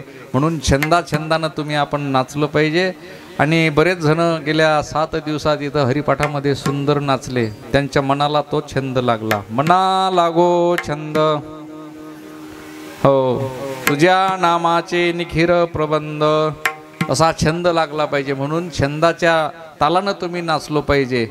या रे नाचो प्रेमानंदे, या रे नाचो प्रेमानंदे, रामनामाची छंदे, रामनामाची छंदे छंदे. म्हणजे प्रेमानंदे आणि मग लागला छंदे आणि दोन एकत्र आले, छंद आणि प्रेम, की मग तर तिथं काहीच शिल्लक उरत नाही. तुकोबाराय म्हणतात तुका म्हणे छंदे मग मन मोहिले गोविंदे. त्या देवानं असा छंद लावला, त्याच्यामुळे सुखाची प्राप्ती झाली. गुढ्या उभारल्या, तोरण बांधले आणि प्रगट करत असताना कोण सांगितलं तर त्याला तिथं मन सांगितलं. मनामध्ये प्रगट व्हायला पाहिजे. आणि अशा पद्धतीनं मन करा रे प्रसन्न, सर्व सिद्धीचे कारण देवा माझे मन, लागो तुझे चरणी तू मन मीचे करी, माझी या भजनी प्रेमधरी, सर्वत्र नमस्कारी मज एका ते, मना सज्जना भक्ती पंथेशी जावे, तरी श्री हरी पाविजे स्वभावे, अर्थात मन हा मोगरा अर्पणी ईश्वरा, मन हा मोगरा अर्पणी ईश्वर. वेळ आपल्याकडे कमी आहे म्हणून आपण थोडं आटोपतो घेऊया. पाहता पाहता अभंगाचा भावता धावार्ता आपण संपुष्टात आणलेला आहे. तुका म्हणे छंदे मन मोहिले गोविंदे. त्या देवानं मन त्या ठिकाणी आपलं मोहित केलेलं आहे. तुकोबाराय सांगतात गोकुळीच्या सुखाचं वर्णन आम्ही करू शकत नाही, पण कशामुळे सुख? भगवान अवतरित झाल्यामुळे सुख, संत आल्यामुळे सुख, अशी सप्ताहाचा आनंद, त्याच्यामुळे सुख. आता 8 दिवस आपले असे गेले. आता काला झाला, महाप्रसाद होईल, मिरवणूक होईल. हे झाल्यानंतर सगळे भजन मंडळी तुम्ही आपण सगळेच्या सगळे आपण गावातले गावातच राहू, बाहेरगावचे सुद्धा बाहेरगावला जातील. रोज मी पाहिलो असे आजूबाजूच्या पंचकृषीतले सगळेच्या सगळे वाहनावाले त्या सगळ्या वारकऱ्यांना घेऊन येताना सगळे यायचे, कीर्तनात बसायचे, हरिपाठात यायचे आणि आनंद घ्यायचे. आता हा आनंद त्यांच्या गावात मिळत नाही म्हणून आले असंही म्हणा, त्यांची व्यवस्था केली म्हणून आले असंही म्हणा, पण आता असा आनंद त्यांना घ्यायकरता इच्छा झाली तर कुठेतरी शोधावं लागेल, जावं लागेल. एकदा का त्या ठिकाणी आनंद घेण्यासाठी मनात ठरवलं तर माणूस मग किती काट्याकट्यातून किती रात्री केव्हाही कुठेही गेल्याशिवाय राहत नाही. असा हा आनंद आहे. हा आनंद परिपूर्ण आहे. संसारामध्ये आपण मिळवू शकत नाही. सगळ्या गोष्टी मिळतील, भरपूर पैसे मिळतील, पण भरपूर पैशानं पलंग विकत घेता येईल, पण तुम्हा आपल्याला झोप मात्र विकत घेता येणार. पैशानं तुम्हाला खाण्याकरता पदार्थ विकत घेता येतील, पण त्या पदार्थाची चव आणि खाण्याची इच्छा म्हणजे भूक आपल्याला विकत कुठे घेता येत नाही. तसा आनंद संसारामध्ये आपल्याला हो मिळण्याचा किती प्रयत्न करा आपण मिळू शकत नाही. त्याला इथंच यावं लागेल, त्याला धर्माचं व्यासपीठ शोधावं लागेल. आणि हे आनंद भोगभूमीत मिळत नसतो. शास्त्र म्हणते सात्विक भूमीतच आनंदाची प्राप्ती आहे. भोगभूमीत किती मिळवण्याचा प्रयत्न केला ते शेवटी भोगभूमी आहे. तिथं भोगाच्या इच्छा पूर्ण होत नाहीत, अपूर्ण राहतात. तिथं तुम्हा आपल्याला सात्विक आनंद कसा मिळेल अशा पद्धतीनं हे सात्विक भूमी आहे. आणि सात्विक भूमीत आलं की तो आनंद मिळतो. तुका म्हणे छंदे मन मोहिले गोविंदे. 4 प्रश्न निर्माण झाले. चारही प्रश्नाचे उत्तर त्याच अभंगात आपल्याला मिळत मिळत गेले. आपल्या मनाचं समाधान झालं, शंकेचं समाधान झालं. मग आनंद कुठं आहे, सुख कुठं आहे, त्याला प्रगट कसं करायचं, तुम्ही आपण ते शोधलं पाहिजे. आपल्या हृदयात तुम्ही आपण आनंद निर्माण केला पाहिजे, असं मी तुम्हाला आवर्जून सांगू इच्छितो. आणि हा आनंद पिंपळडोळीमध्ये गेल्या 8 दिवसापासून जो सगळ्यांनी तेवत ठेवला, जागत ठेवला, आता तो पुढेही चालला पाहिजे. आणि त्या पद्धतीनं सगळ्यांना एका पिंपळडोळीत सप्ताह झाला तर पेडक्यावाल्यांना आनंद, इथं सप्ताह झाला तर पांडुरण्यावाल्यांना आनंद, इथं सप्ताह झाला तर आलेगाववाले रिकामे माणसं आहेत काय, सगळे कामधंदे नाहीत का डोकशे फिरले यायचे, आपलं घरदार सोडून सगळं सोडून कामधंदे सोडून इतक्या दुरून दुरून इथं यायचं आणि 2-2, 4-4 तास घालवायचे. आता पिंपळडोळीवाले म्हणा तुम्ही यायच्या गावात कसाही सप्ताह हो, तुम्ही जाता का, जातील 2-4 जण, एवढे जाता का, एवढे रिकामे आहेत का लोक घरचे कामं सोडून लेकरं सोडून. हां हे तर रोज येऊन राहिले बिचारे, इथं आले. इकडे ते कोणतं मानमोडी गाव कोणतं, हो सॉरी, हो चारमोडी नाही का, जेवायला गेलो होतो आम्ही, यायच्या युवाईबाच्या घरी गेलो होतो जेवायला. चोंडी हे गाव नुसतं ऐकले होते. माझीही बस आमच्या गावाची धोतरडीची जुन्या डेपोतून जाते आणि बाजूलाच बस लागायची, मी लहानपणापासून पाहत होतो. अकोला ते चोंडी बस क्रमांक 3195, अकोला ते चोंडी एकच शेवटची बस, जायची असेल तर जा. म्हटलं चोंडी आहे तरी कुकडे, इच्छा होती. आता इतक्या वर्षानं वयाच्या 50व्या वर्षी चोंडी दिसली. हो बापा बापा बापा, चोंडी इतकी दूर इकडे आहे. हो अंधार सांगवी असे नावं मी तिकडे सांगितले. आता नागपूरकडून फोन आले, स्टेटस पाहिले लोकांनी, महाराज कथा कुठे आहे, याचे व्हिडिओ तिकून. म्हटलं आम्ही इकडे आहो, पिंपळडोळीले आहो.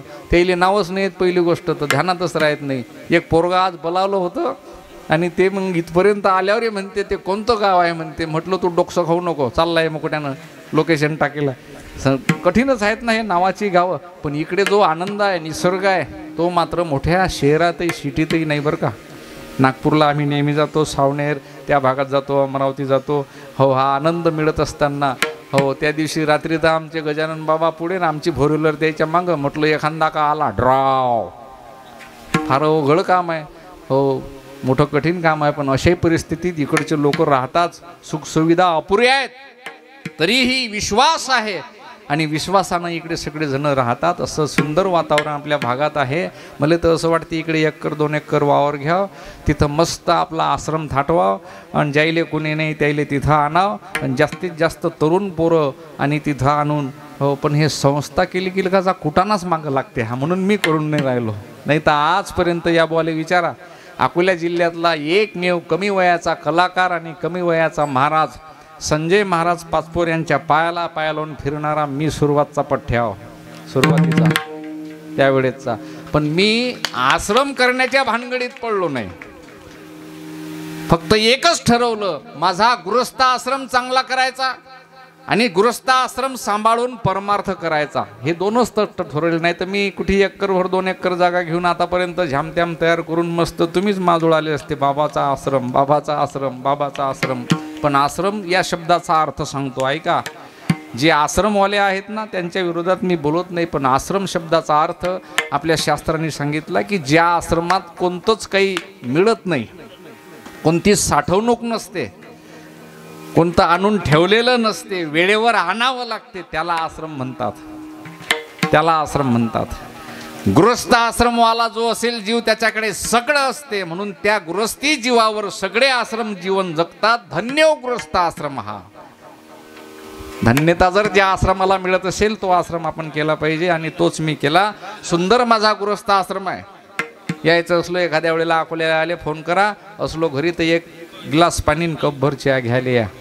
2 गोष्टी प्रेमाच्या होतील. पण आश्रमात सगळ्या उपाध्या मागं लागतात का नाही? सोपं आहे का आश्रम सांभाळणं? एवढं सोपं नाही. हे सगळे आश्रमात राहणारे मुलं आहेत, यांना विचारा. या वयाचे मुलं आईवडिलाला सोडून, बहिणीला भावाला सोडून, आपल्या सगळ्या इच्छा मारून आपला असेल तो आनंद बालपणीचा असा बंद केला यांनी आणि आश्रमात तिथं राहतात. कशा करता? काहीतरी आपण मिळवलं पाहिजे, काहीतरी भेटलं पाहिजे आपल्या जीवनामध्ये. आणि 1 असेल घरी 2 असतील, एका मुलाचे सुद्धा 1 भाऊ नाही त्याला, तेही आहेत नाही इथं. असं नाही की एकही पोरगा आपल्या घरी 2-4 असले की. मी डिग्रसला शिबिर घेतलं होतं आणि विवऱ्याचे चरणगावचे इकडे डोणगावपासून पोरं होते, 200 पोरं होते माझ्याकडे शिकायला शिबिरात त्यावेळेला. आणि बेलुऱ्याचे पोरं हो प्रसिद्ध कीर्तनकार भागवतकार महेश मारवाडी आमच्या शिबिरात पहिलं वर्ष त्यांनी त्या ठिकाणी केलं. आज सुंदर कीर्तन, माझ्यापेक्षाही भागवत चांगलं करते बरं का. हा मला स्वाभिमान आहे सांगताना. कीर्तन एकदम अतिउत्तम. अशी जर लेवल लावली ना तर मी फेलाव इथं कशाला आपण सांगायचं. जरी माझ्या शिबिरात होता तरी मला त्याचा स्वाभिमान आहे. त्यानं कीर्तन केलं म्हणजे आसन आमचं आहे ना, असं असलं पाहिजे. आता तुम्ही अनुभवलं अशा पद्धतीनं हे वारकरी संप्रदायात मुलं तयार होतात. शिवाजी महाराजांपेक्षाही हे मुलं फार मोठे होतील. आणि आम्ही लहान झालो तर चालते, शिबिर घेणारे संस्था चालवणारे, पण पोरं मोठे झाले पाहिजेत असं ज्या गुरुचं मन आणि अशी ज्या गुरुची इच्छा आहे ते प्रबळतेनं पुढे जातात आणि गुरुचं नाव लौकिक करतात. गुरुचं नाव लौकिक करतात. फुगे फुटून राहिले म्हणजे अजून कीर्तन चालवा लागते. विठ्ठल विठ्ठल विठ्ठल विठ्ठल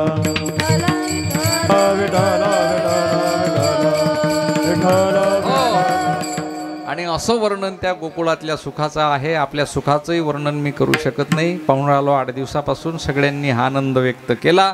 म्हणून त्या ठिकाणी 4 चरणाचा धावता भावार्थ पाहण्याचा प्रयत्न केला. मी काही एवढा प्रगल्भ ज्ञानी नाही आणि फार बुद्धिमत्ता माझ्याकडे नाही, पण तुकोबारायचे शब्द तुमच्या पुढे आणि एकदा वाचन करण्याचं काम मी केलं. 4 चरणाचा अभंग आहे. गोकुळीच्या सुखांत पार नाये लेखा, बाळकृष्ण नंदा घरी आनंदल्या नरनारी, गुडिया तोरणे करती कथा गाती गाणे, बाळकृष्ण नंदा घरी आनंदल्या नरनारी, विठोबा रखुमाये रखुमाये. आणि 10-15 मिनिटं गोकुळातच राहू. आपल्याला सुखात राहण्याची सवय झाली, आता सुखातच राहू, दुःखात यायचं नाही. काल्याचं कीर्तन म्हटलं की सुखाचंच आहे.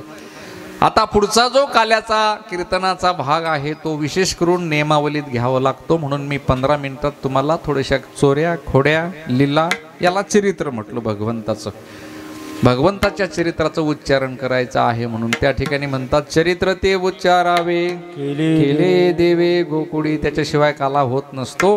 म्हणून आपण अभंगाचा अर्थ संपुष्टात आणला.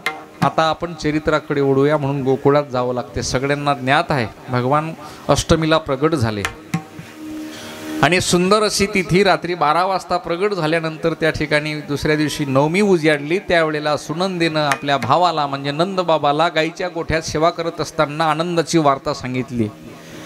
आपल्या हिंदू धर्मामध्ये आनंदाची वार्ता सांगणाराला काहीतरी भेटवस्तू दिली पाहिजे हा प्रघात होता, आता नाही. ज्या वेळेला मुलगा झाला त्यावेळेला सुईनबाई आनंदाची वार्ता ज्या वेळेला सांगते त्यावेळेला त्या घरचे सगळेच्या सगळे तिला काहीतरी वस्तू देत होते, धान्य देत होते, वस्त्र देत होते, काहीतरी देत होते.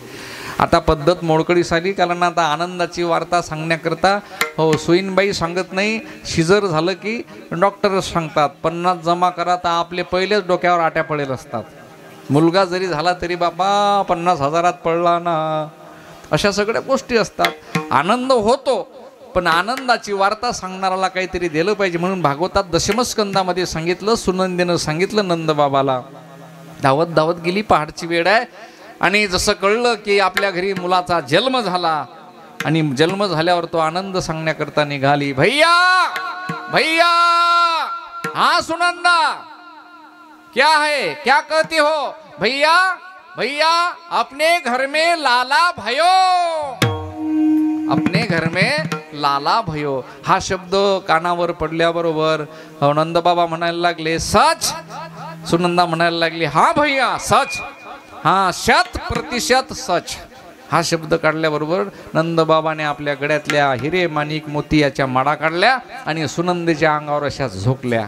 सप्रेम भेट दिल्या. हो, सुनंदा म्हणजे आनंद देणारी, नंद म्हणजे आनंद देणारे, यशोदा म्हणजे यश प्राप्त करून देणारी. हे सगळे गोकुळातलं आनंदाचं वातावरण, सुखाचं वातावरण. आणि मग भगवान जन्म झाला ना, तर तो अंग परिवर्तन सोहळा केला. भगवंताला 16 संस्काराने युक्त त्या ठिकाणी ते 16 संस्कार द्यायचं ठरवलं. गर्भधान संस्कारापासून तर अंत्यसंस्कारापर्यंत भागवतामध्ये कथा आपण श्रवण केली. असे संस्कार सुद्धा त्या गृहस्थी जीवाने आपल्या मुलावर दिले पाहिजे. त्याला 16 संस्कार म्हणतात. 16 संस्काराने जीव घडत असतो. आणि हे संस्कार देताना जातक कर्म, पुंसवन, नामकरण, अन्नभक्षण, मौंजीबंधन, उपनयन विवाह संस्कार अंत्यसंस्कारापर्यंत हे 16 संस्कार सांगितले आणि भगवान मोठे मोठे व्हायला लागले. मोठे होत असताना गोकुळामध्ये बालपणीच भगवंताने बरेच राक्षसांचा त्या ठिकाणी नायनाट केला. अर्थात राक्षस संपवण्याकरता आणि भक्ताचं रक्षण करण्याकरता आमच्या भगवान गोपाल कृष्णाचं हे अवतार कार्य आहे. अर्थात धर्माची स्थापना भगवंतानं त्या ठिकाणी केली. यदा यदा ही धर्मस्य ग्लानिर्भवती भारत, ज्या वेळेला या ठिकाणी पृथ्वीला पापाचा म्हणा भार सहन होत नाही त्यावेळेला भगवंताचा अवतार होत असतो. असा भगवंताचा हा कृष्ण अवतार आहे. आणि कृष्ण अवतारामध्ये भगवंतांनी बालपणामध्येच ते राक्षस मारण्याकरता सुरुवात केली. पहिलं नाव आलं लिस्टमध्ये त्या पुतनेचं. पुतना, पू म्हणजे वाईट, तन म्हणजे शरीर. आणि ही 5 प्रकारचा शृंगार करून आलेली पुतना चतुर्दशीच्या दिवशी त्या दिवशी पुतनेला भगवंतांनी संपवलं. गोपाल कृष्ण भगवान. मग असे अनेक मारले. एका प्रमाणानं सांगितले, एका प्रमाणात लिस्ट देऊन टाकली. काग बागरी ठा मारले बाळपणी अवघी दैत्य खानी तुडविले. काग बागरी ठा मारले बाळपणी अवघी दैत्य खानी बुडविली. मारिले बालपणी अवघे दैत्य खाणी बुडविली. अवघी दैत्य खाणी बुडविली. भक्ता राखे पायापाशी दुर्जनाशी संवारी. हे सगळेच्या सगळे बालपणामध्ये मारले. पण मारत असताना भागवतामध्ये असं वर्णन आलं की भगवंतांनी मारताना शस्त्र आणि अस्त्राचा उपयोग नाही केला, मुष्टीप्रहारच केला. कोणतं काही घेतलं नाही मारायले. मारत असताना असे मारले आणि हे संपुष्टात आणले. पुढे सांगितलं लागन भागवत कथेमध्ये भगवंतांनी सर्व सवंगडी यांना जवळ केलं आणि सवंगड्यांना जवळ करून त्यांना अत्यंतिक प्रेम दिलं. कोणी गरीब असेल, कोणी साधारण असेल, या जातीचा त्या जातीचा, मधुमंगल आहे, सुदामा आहे, वैद्या वाकड्या, सगळेच्या सगळे यांना जवळ केलं. लहान लहान लहान मुले हे बोनी, लहान लहान लहान मुले हे बोनी. खोड्या करी खोड्या करी खोड्या खोड्या करी खोड्या करी खोड्या खोड्या करी मना मोहना मोहना मोहना मोहना मोहना खोड्या करी मना मोहना. हे लहान लहान लहान लहान लहान मुले घेऊन, लहान लहान लहान लहान लहान मुले घेऊन. खोड्या करी खोड्या करी खोड्या खोड्या करी खोड्या करी खोड्या खोड्या करी मन मोहन मन मोहन मोहन मोहन मोहन खोड्या करी मन मोहन. हो घरा मुझ्या घरा ये बोनी त्वरी त्वरी दही दूध लोनी त्वरी त्वरी दही दूध लोनी घरा मुझ्या ये बोनी. खोड्या करी मना मोहना मोहना मोहना मोहना मोहना खोड्या करी मना मोहना मोहना मोहना मोहना मोहना खोड्या करी मन मोहन मन मोहन मोहन मोहन मोहन खोड्या करी मन मोहन. अनेक प्रकारच्या खोड्याचं वर्णन त्या ठिकाणी अनेक गोपिकांनी आणि गवळणीमध्ये केलेलं आहे की भगवंतांनी सर्व गोपाळ एकत्र केले. एकत्र केल्यावर मंडळाची स्थापना केली. मंडळाची स्थापना केल्यानंतर त्या ठिकाणी भगवंतालाच मंडळाचं अध्यक्ष करायचं असं ठरवलं सगळ्यांनी. आणि भगवंताला अध्यक्ष करायचं ठरवलं त्यावेळेला भगवान म्हणायला लागले मी अध्यक्ष एका अटीवर होतो. कोणती अट? अध्यक्षाच्या म्हटल्याप्रमाणे सगळ्यांना राहावं लागेल, तसंच करावं लागेल. मी म्हणील त्यावेळेला यावं लागेल तर तो अध्यक्ष होतो. मग भगवंताला अध्यक्ष केलं. सगळे गोपाळ यांनी होकार दिला. अध्यक्षाला एक दगड आणला नसं बसवलं भगवंताला. सगळे गोलाकार गोपाळ उभे राहिले आणि सगळेच्या सगळे त्या ठिकाणी अध्यक्ष घोषित करायला लागले. गड्यानो राजा की रे झाला, गड्यानो राजा की रे झाला. कृष्ण सिंहासनी बैसला, कृष्ण सिंहासनी बैसला. झाला गड्यानो राजा की रे झाला, कृष्ण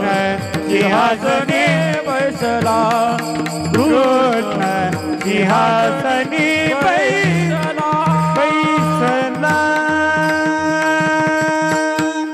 सर्वानुमते राजा झाल्यानंतर राजाच्या म्हटलेनं त्या प्रजेनं ऐकलं पाहिजे, म्हणून आपल्या बाळापूर तालुक्याचे राजे आले. विठ्ठल विठ्ठल विठ्ठल विठ्ठल विठ्ठल विठ्ठल विठ्ठल विठ्ठल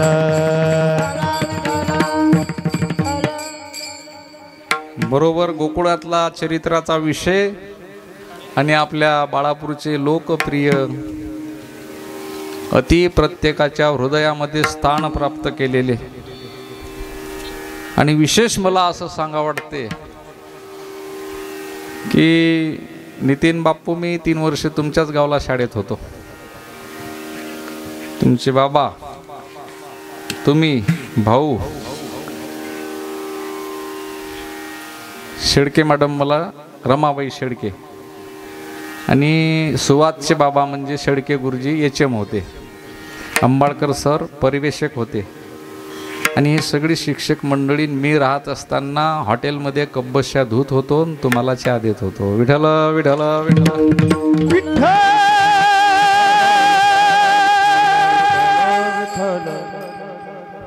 देवरावजी खाकरे यांच्या घरी होतो.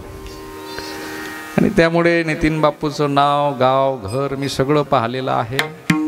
वाकचौरेच्या घराच्या बाजूला सस्तीत राहिल्यामुळे मला भेट जरी नेहमी होत नाही किंवा तुमच्या समोर आलो नाही किंवा आपलं कुठे भेट झाली नाही, तरी तुम्हाला मी चांगल्या प्रकारे ओळखतो.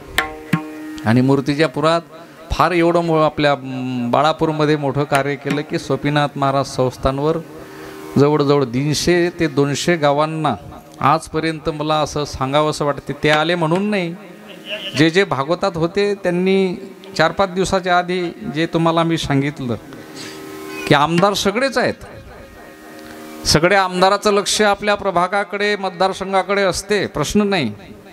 परंतु आमदाराच्या जवळ काहीतरी एक विशेष कल्पना, संकल्पना ज्या निर्माण होतात, ती पहिली संकल्पना महाराष्ट्रात निर्माण करणारे नितीन बापू आहे.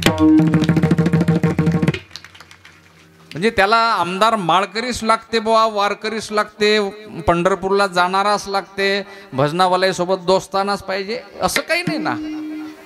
पण आपण काहीतरी आहो आणि काहीतरी केलं पाहिजे. आणि पहिला प्रश्न संकल्पनेनं पुढे आणणारे महाराष्ट्रात एकमेव आमदार आमच्या बाळापूरचे नितीन बाप्पू देशमुख, की त्यांनी कितीतरी भजनी मंडळाला साहित्य वाटप केलं. तेच नाही, मी त्याही तालुक्यात फिरतो, सस्ती, वाडेगाव, चरणगाव, बेरुला, हे सगळे गावं कीर्तनाला भागवताला जात असताना आणि सगळ्या गोष्टी पाहत असताना वाडेगावला सुद्धा बाळापूर तालुक्यात पण दुसरी संकल्पना अशी केली आमच्या बापूंनी की बरेच गावला महामंडळच्या बसेस दिल्या आणि आमच्या सगळ्याच्या सगळ्या मुख्यमंत्रीच्या लाडक्या बहिणी होण्याच्या अगोदर आमच्या बाळापूर तालुक्यातल्या लाडक्या बहिणी नितीन भाऊच्या झाल्या.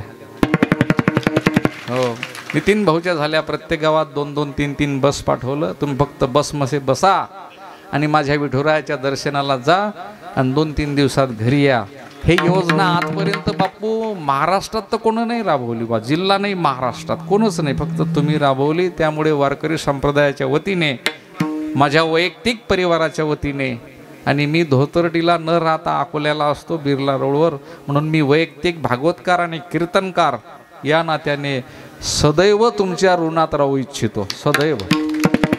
याहीपेक्षा पांडुरंग परमात्म्याच्या संकल्पनेतून, त्यांच्या आशीर्वादातून आणि संतांच्या सहवासात बाप्पू राहिले ना, तर आम्हाला अशी अपेक्षा होती की बाप्पूला हो लाल दिव्याची गाडीच पाहिजे. काय पाहिजे? अधिकार आहे ना, त्या पद्धतीनं तसं कार्य आहे. हां, समाजामध्ये फिरताना 10 लोक हेही बोलतात आणि 10 लोक तेही बोलतात, पण बोलत असताना त्याचं काम त्या माणसाला त्या ठिकाणी आणि पुढच्या पदावर नेत असते. म्हणून पुन्हा बाप्पू या मतदारसंघाचे आमदार झाले. आपण सगळेजण असंच त्यांच्या पाठीशी राहावं, असं मीच नाही, मी लहान भाऊ आहो, मी लहान कीर्तनकार भागवतकार आहो, पण आमचे जे गुरुस्थानी असणारे जे महाराज मंडळी आहेत, हरिभक्तीपरायण गोपाळ बुवाजी आहेत, हो, आणि हरिभक्तीपरायण तुकारामजी महाराज सखारामपूरकर आहेत, इतर सर्व थोर मंडळी सुद्धा आणि त्यांच्यावर खुश आहेत, आनंदित आहेत. म्हणून असे असलेले आपल्या मतदारसंघाचे आमदार आपल्या पिंपळडोळी गावामध्ये, आणि पिंपळडोळी गावावर तुमचं विशेष प्रेम आहे या सगळ्या गावावर, असं मला या गावातली इकडचे लोक सांगतात की विशेष आलेगाववाले आहेत.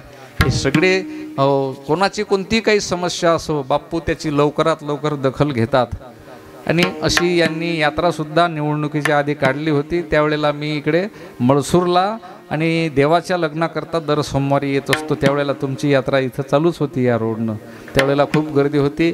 आमचे गोपाल भाऊ आहेत हिंगणीचे, ती सगळी तुमची मंडळी टीम मी पाहिली, पण आता गडबडीत असल्यामुळे नाही भेटू शकलो.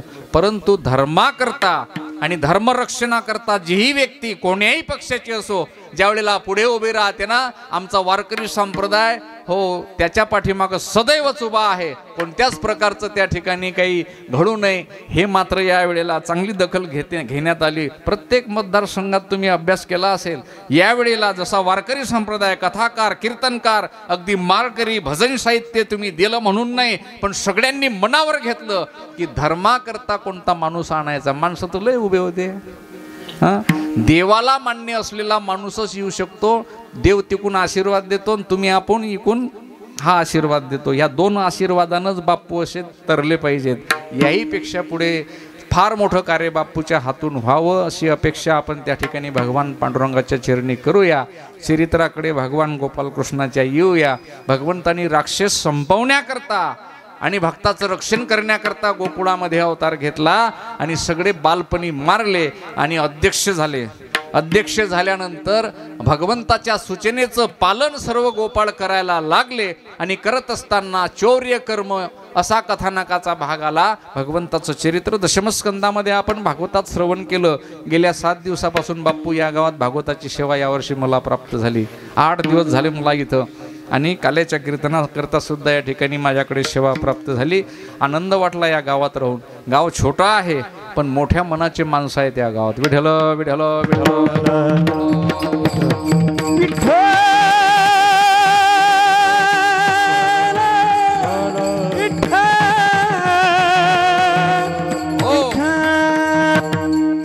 पुढे चोरी करत असताना भगवंतांनी चोऱ्या करत असताना खोड्या सुद्धा केल्या, त्याचंही वर्णन केलं. आणि ते वर्णन करत असताना अनेक प्रकारच्या खोड्या केल्या. चोरीचं आणि खोडीचं निमित्त एकच आहे, त्याचं एकमेव उत्तर आहे. किंबहुना एका शब्दात सांगावं असं वाटते की त्या ठिकाणी प्रत्येक गोकुळवासियांचं चित्त त्या ठिकाणी चोरून घेतलं. हरिने माझे हरिने चित्त, हरिने माझे हरिने चित्त, भारवित विसरले, आता कैसी जाबो घरा, आता कैसी जाबो घरा, आता कैसी जाबो घरा,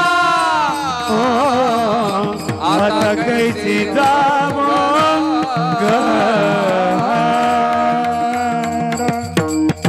देवानं चित्ताचं हरण केलं. त्याच्यामुळे आता प्रत्येकाला प्रश्न निर्माण झाला की घरी गेलं तर दुःख आहे आणि देवाच्या संतांच्या संगतीत आलो, हरिनामात आलो, सत्संगात आलं तर सुख आहे.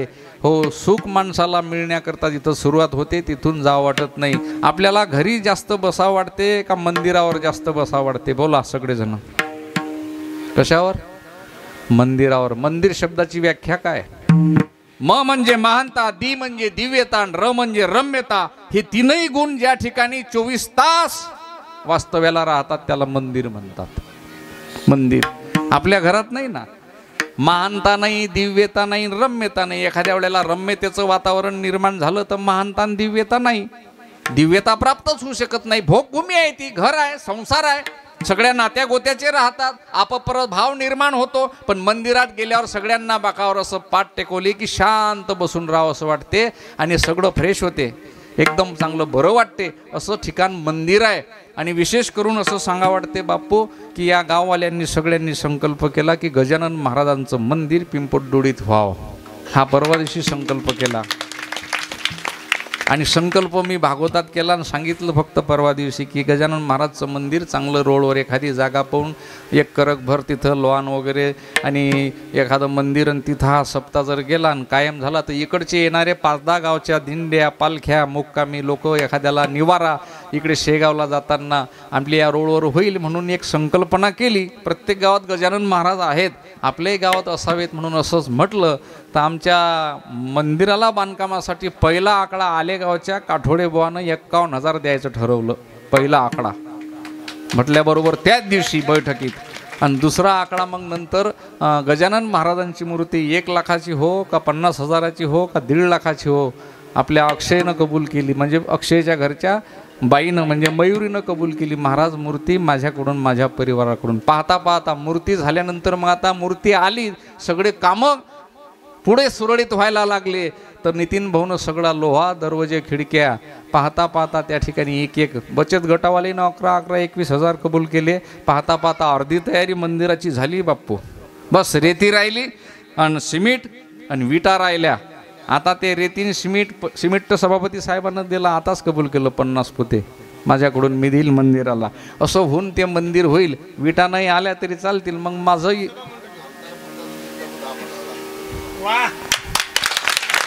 पा म्हणजे तुम्ही कबूल करून दिलं पाहिजे बा म्हणून मी सूचना नाही सांगितली.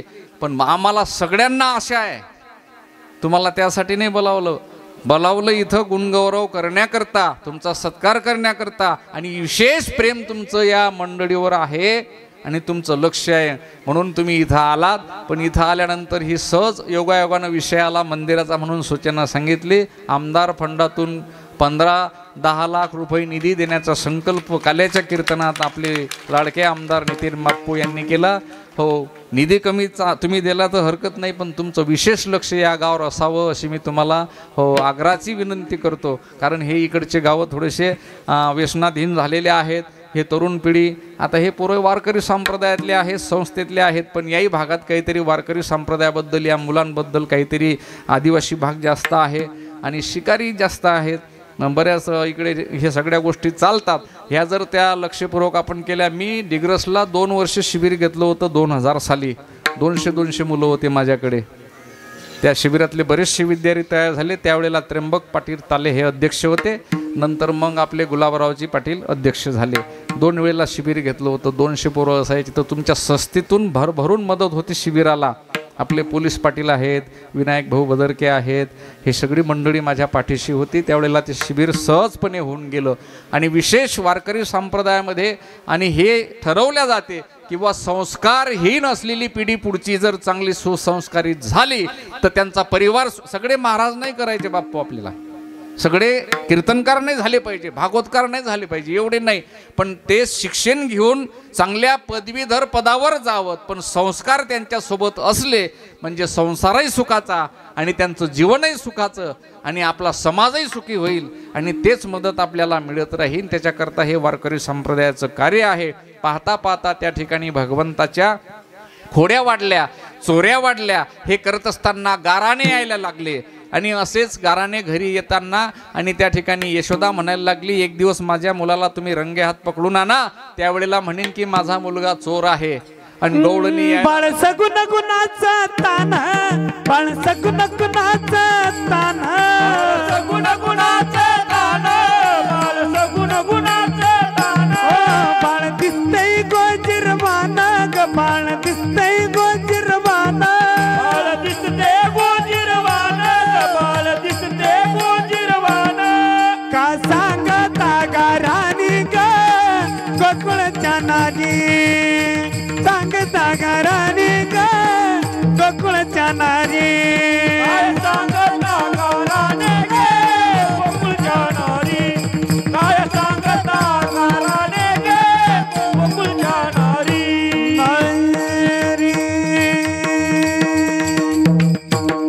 तुम्ही लपून याची गोटी गे, आड घेता जग जेठी गे, काय सांगता गाराणे गे गोकुळच्या नारी.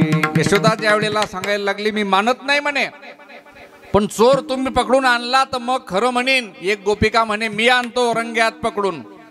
भगवान म्हणत, पेंद्याला पेंद्या हे गोपिका जास्त पुढे पुढे चबर चबर करून राहिली रे, हिचा घर नंबर लिहून घे, हिच्या घरी उद्या जाऊ. तिच्या घरी गेले, दयादुधाचे मडके फोडले, दहीदूध खाल्लं, लोणी खाल्लं, अंगालाही लावलं, गोपाळांनाही दिलं, सगळं नासधूस केलं आणि तिच्या पुढे जाऊन उभे राहिले. मला पकड, मी चोरी केली, हा सर्व धिंगाणा केला, चाल माझ्या आईजवळ घेऊन.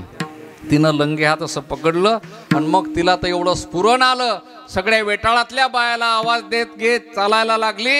ये ग गंगू, चाल ग नर्मदा, ये बरं कुसुम, चाले मंदा. पाय म्हणे नंदाचं पोरग, मोठी सांगत होती काल माझं पोरग चोरी करत नाही, खोड्या करत नाही, आज मी त्याला हाती पकडलं आणि चाल आता याला घेऊन जाऊ आणि चांगलं त्याला आता शिक्षा दिली पाहिजे असं करू. सगळा मोर्चा निघाला. हे पुढे जात असताना भगवंत विचार करतात, हिच्या हातून सुटका कशी करायची, आपण कसं जायचं. पुढचा चौक लागला, त्यावेळेला त्याच गोपिकेचं पोरग, त्याचं नाव होतं गोम्या.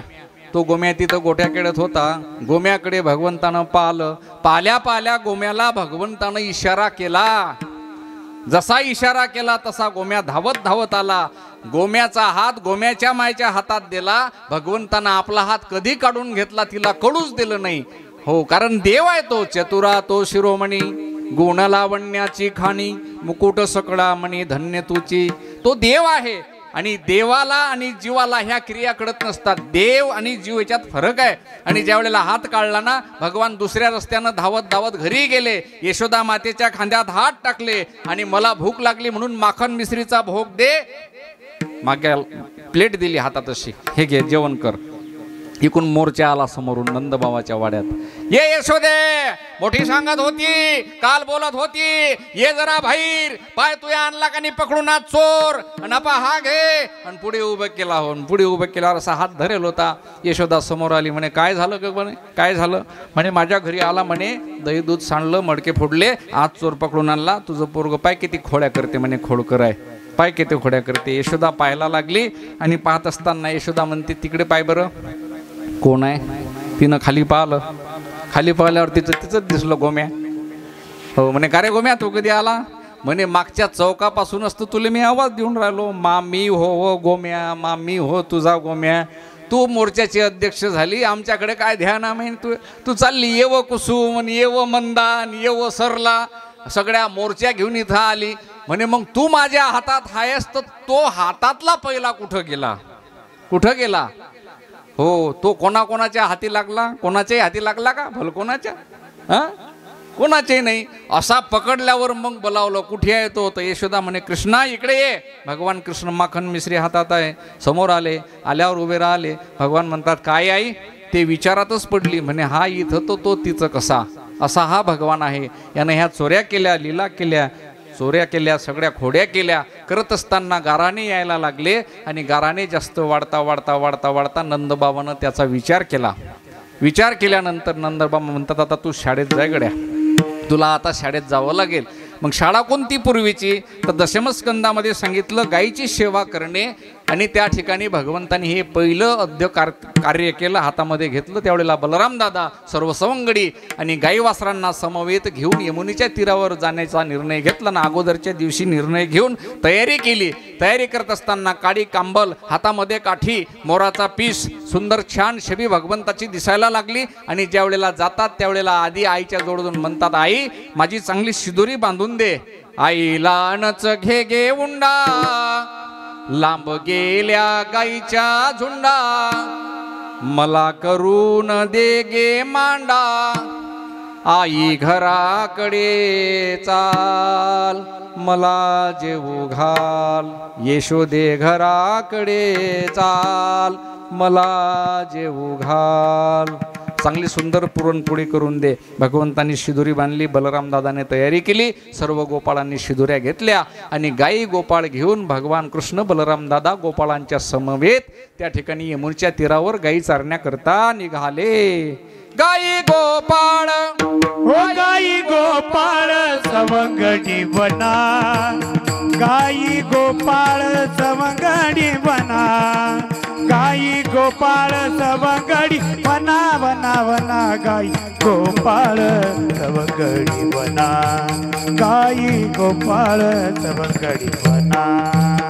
गाई गोपाळ ज्यावेळेला गाई घेऊन गेले त्यावेळेला गाई चरायला लागल्या आणि भगवंत खेळाचं निमित्त म्हणून अनेक प्रकारचे खेळ खेळायला लागले. हमामा पोरा हमामा घुमरी वाजे घमामा अबक दुबक तिबक त्रिगुण खेळ मांडू खेळ बेटी दांडू पोरा खेळ बेटी दांडू खेळत होते यमुने काठी चेंडू फळीचा धाव चेंडू उडाला गर्दंबावरी काना घेत से धाव असे अनेक खेळ खेळायला लागले. खेळे भवराग पायी भवरा खेळे भवराग पायी भवरा या राधिकेचा नवरा या राधिकेचा नवरा नवरा नवरा खेळे भवराग पायी भवरा खेळे भवराग पायी भवरा खांदी भार पोटी भूक काय खेळायाचे सुख. आता खेळ बंद करायचे खेळ मुळावा परथा अर्थात खेळ संपले आणि मग जेवणाचा आनंद घ्यायचा आहे म्हणून पुढे त्या ठिकाणी भगवान म्हटले सगळ्या गायी ओढून आणा चला ओढू गायी जेवू बैसू एके ठाई भाऊ झाली वणवण पायी पेटे झाला शीन गायी ओढून आणल्या पण मन नावाची गाय मात्र भगवान कृष्णाशिवाय कोणी ओढू शकलं नाही. भगवंताने बासरी वाजवली आणि वेणूच्या सुस्वराने ती गाय धावत धावत आली कृष्णाच्या पायाला चाटायला लागली आणि भगवंताने घोंगडी टाकायला सांगितली पेंद्याला.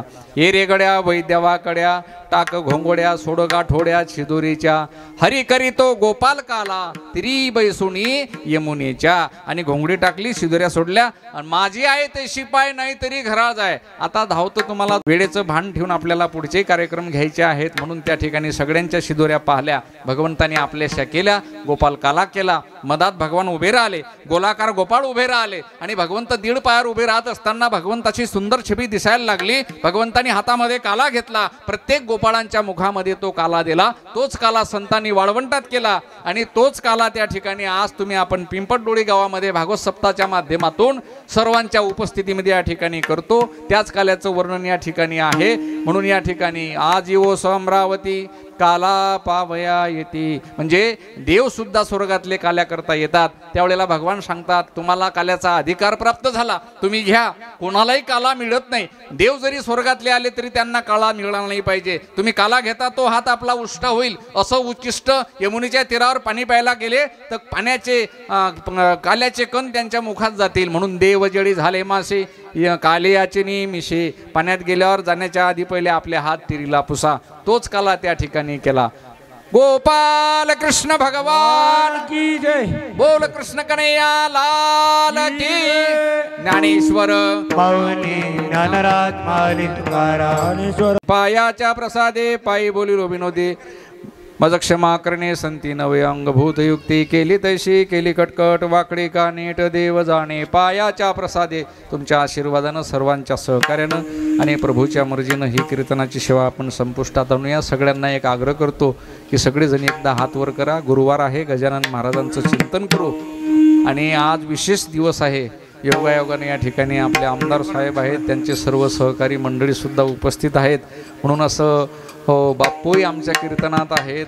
हा थोडासा व्हिडिओ मलाही आणि माझ्या मतदारसंघात दाखवण्यासाठी कामी येईल. हो सगळेच जण असतात असं नाही म्हणून पारमार्थिक क्रिया करत असताना राजकीय माणसं धार्मिक कार्यामध्ये येत असताना एक आदर्श उदाहरण म्हणून बापूचं बरेचदा ऐकलंय पाहिलंय आणि आज कीर्तनात माझं सौभाग्य म्हणावं लागेल की मी कथा कीर्तन करावं. महाराष्ट्राच्या बाहेर फिरतो पण असा राजकीय संबंध येत असताना सगळ्यांच्या सहवासात आलो बाप्पू. पण तुमचं जे नाव लौकिक मी ऐकलं ना ते फार आणि अंतकरणात बसल्यासारखा माणूस म्हणजे बाप्पू या भागात. हो करा हात वर. कन कन में गणगणात बोते श्री गजानन माऊली. कन कन में गणगणात बोते श्री गजानन माऊली. कन कन में गणगणात बोते श्री गजानन माऊली. गणगणात बोते श्री गजानन माऊली. जय गजानन माऊली गुरु गजानन माऊली. गजानन माऊली श्री गजानन माऊली. अनंत कोटी ब्रह्मांड नायक श्री गजानन माऊली. मुली अनंत कोटी ब्रह्मांड नायक श्री गजानन माऊली भक्त प्रतिपालक शेगाव निवासी श्री गजानन भक्त प्रतिपालक शेगाव निवासी श्री गजानन माऊली जय गजानन माऊली गुरु गजानन माऊली गजानन माऊली हो श्री गजानन माऊली जय गजानन माऊली हो श्री गजानन माऊली जय गजानन माऊली हो श्री गजानन माऊली अनंत कोटी ब्रह्मांड नायक महाराजाधिराज योगी परब्रह्म सच्चिदानंद भक्त प्रतिपालक शेगाव निवासी समर्थ सद्गुरु श्री गजानन महाराज